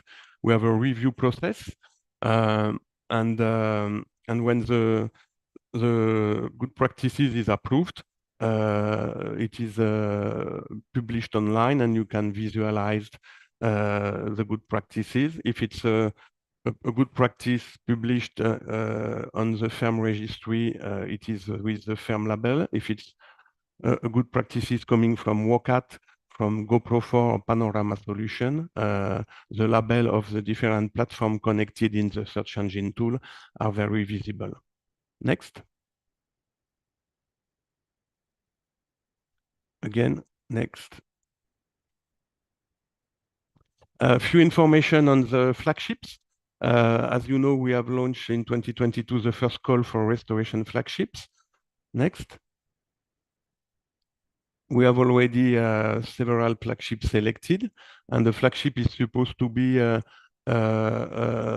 initiative with already ongoing large-scale restoration, ecosystem restoration effort, aligned with the 10 principles of the UN decade, and able to inspire others to accelerate restoration at scale. Next. We launched the first 10 flagship at CBD COP in February 2024 on the occasion of the UNEA 6 in Nairobi. We launched 7 additional flagship during the Gala of Hope on 27 February. Next. And we have several flagships in the region, in the Asia-Pacific region. We have one in Indonesia, Building with Nature, the Namani Ganj in India, the Shanshui initiative in China. Vanuatu is part of the Small Island Developing State flagship. Unfortunately, Godfrey and Willie were not able to connect today to present this at the first session. We have a flagship in Sri Lanka on mangrove restoration, one in Pakistan with living Indus, and one in Nepal with the Terai Arc landscape. Next. We have launched a second call for a flagship nomination. It's closed since last Friday, 31st of May.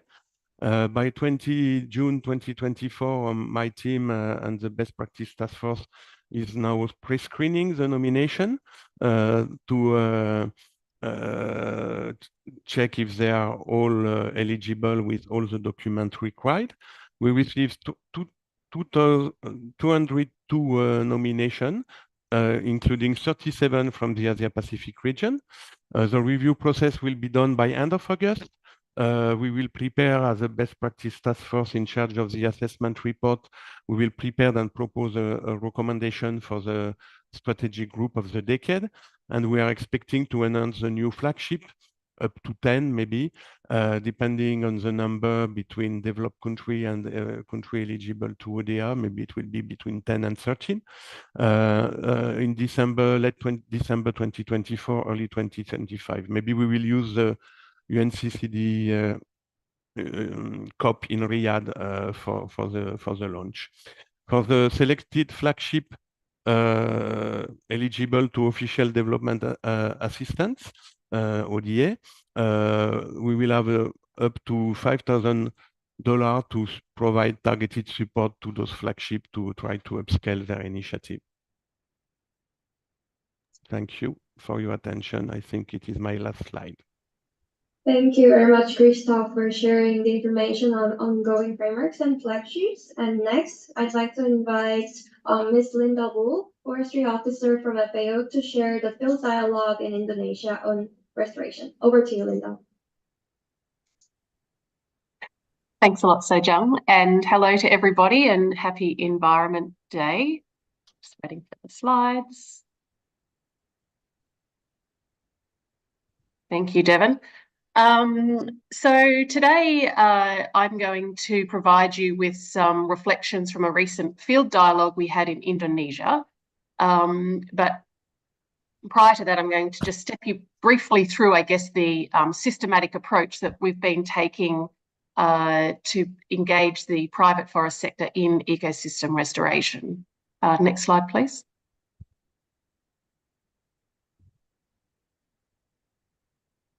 So I'm part of the Secretariat of the Advisory Committee on Sustainable Forest-Based Industries. This is an FAO statutory body composed of senior executives from the private sector, largely the forest sector.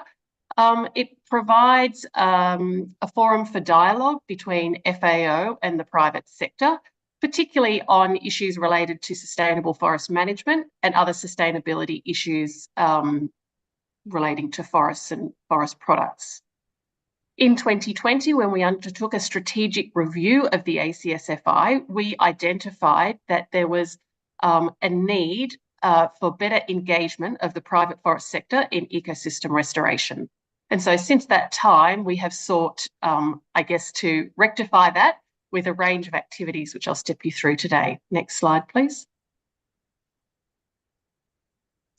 And so these are the three items that I will step you through. I won't focus on this slide. I'll just step you through these three items and the outcomes that we've come to. Next slide, please. So back in October 2022, we, I guess, kicked this work off and we held a roundtable hosted by the ACSFI, but in collaboration with the Forest Dialogue.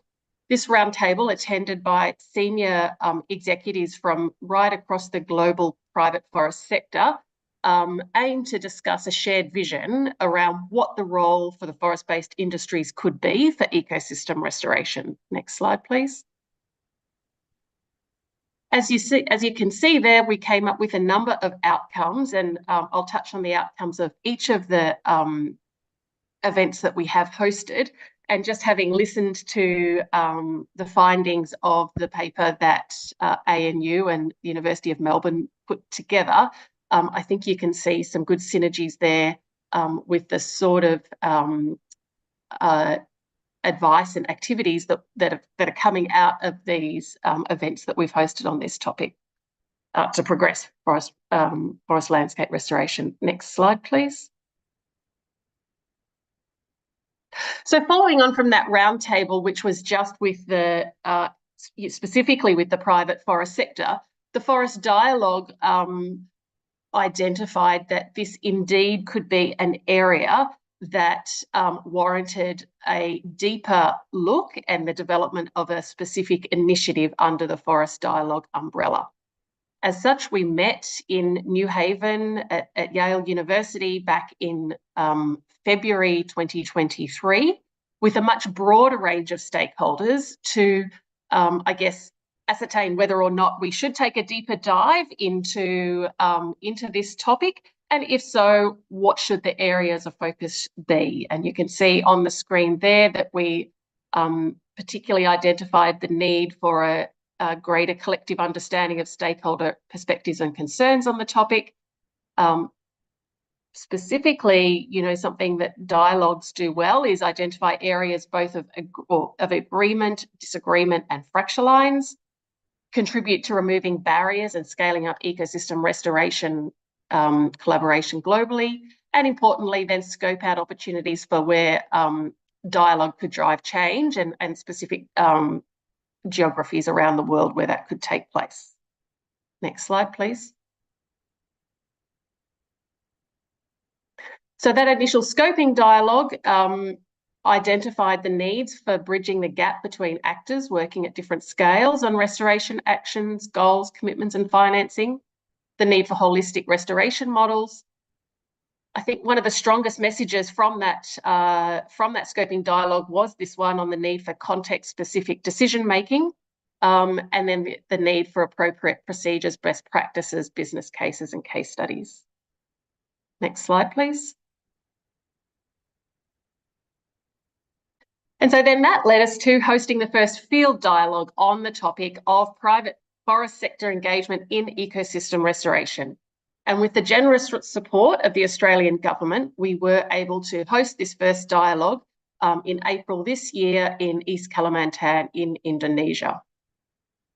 So building on the findings and outcomes of those two previous events, as well as, of course, all the work that people such as those on the call today have done on the topic of ecosystem restoration, we identified the goals for that event being to clarify ecosystem restoration needs and identify stakeholders in Indonesian Borneo. Again, this need to bridge understanding and coordination between global goals, national commitments, and restoration actions.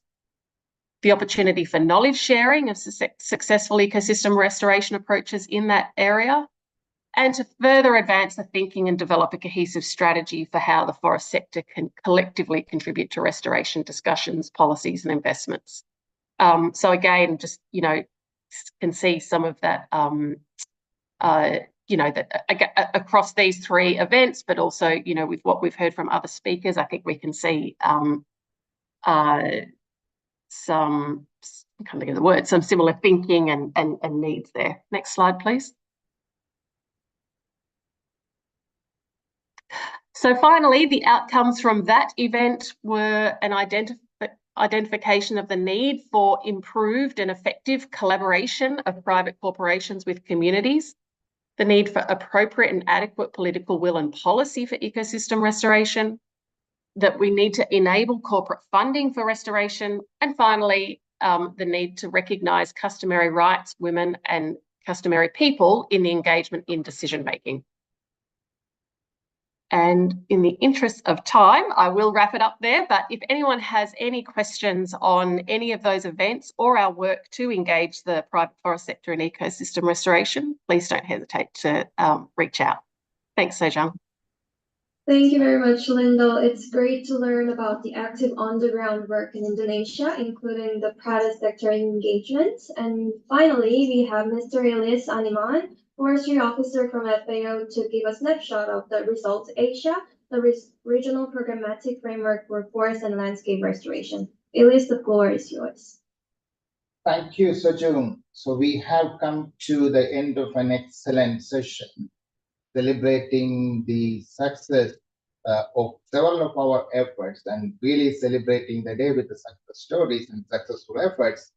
But definitely we need to scale up, we need to speed up. So we have a huge responsibility as the restoration generation. And if we can do it, no one else can do that. So there is no shortage for degraded lands. And especially in the Asia-Pacific region alone, we have over 500 million hectares of degraded lands. That means diverse possibilities of restoration. But we need better coordination and eventually better collaboration to meet our restoration goals. And we should definitely avoid the situation like the tragedy of the commons, where the weak coordination ends up in failures. And this could endanger the optimal result delivery and also sustainability of our outcomes on the ground. So restoring and sustaining landscapes together in Asia or Result Asia, I repeat, restoring and sustaining landscapes together in Asia or Result Asia, in short we call it, is the right step towards this direction. This is a regional framework for bringing together all restoration partners in the region. Next slide, please. So we have the Regional Strategy and Action Plan on Forest and Landscape Restoration, or FLR, which is endorsed by the Asia Pacific Forestry Commission. And this came much before the UN Decade on Ecosystem Restoration. We increasingly see the convergence among the three Rio Conventions, the UNCPD, UNFCCC, and UNCCP, as Mr. Tang mentioned in the beginning. And we increasingly see the convergence on the finance as well. So that means it's also time for enhancing the convergence of restoration partners also to make restoration more impactful.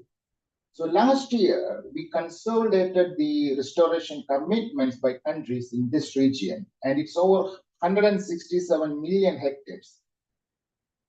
Result Asia is targeting only a part of this. As we know, restoration is everyone's business. We need all of the society, all of the sectors, and all of the stakeholders approach. It's essential to move with such a common vision and also shared approach owned by all to help achieve our lagging SDGs in this region. Next slide, please. As you know, this region doesn't have a signature program for the entire region on restoration like many other regions, but Result Asia framework could fill some of this gap here. And Result Asia is aiming to help the countries to restore at least 100 million hectares of degraded lands in Asia by 2030. The countries set these targets as part of their commitments. We just work together closely to help them.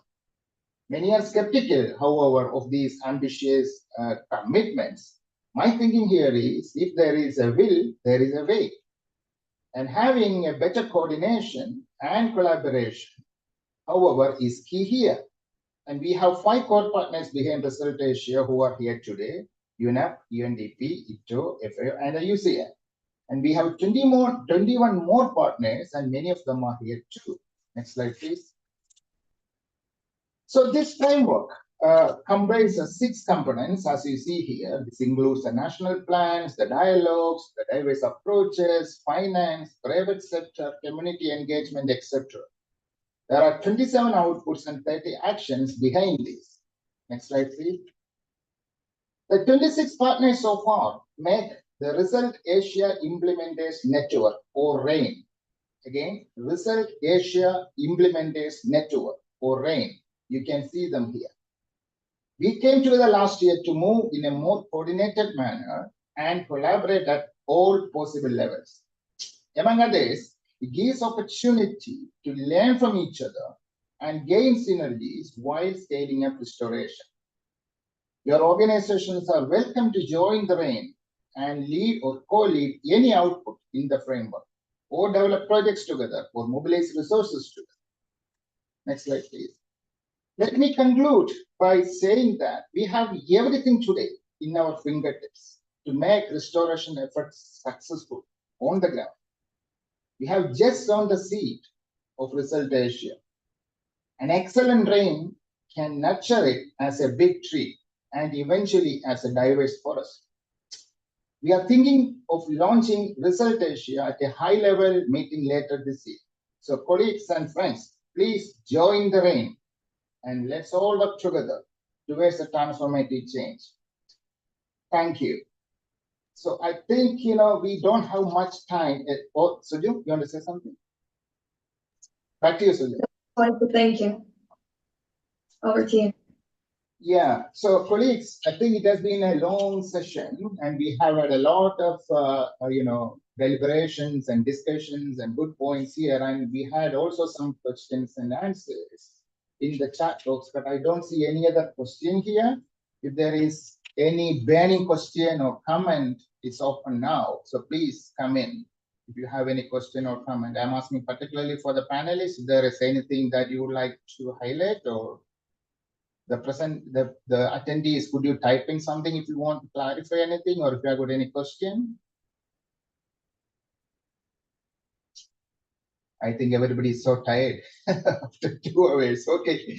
So, yeah, Peter, anything? You just came in. Nothing. Okay.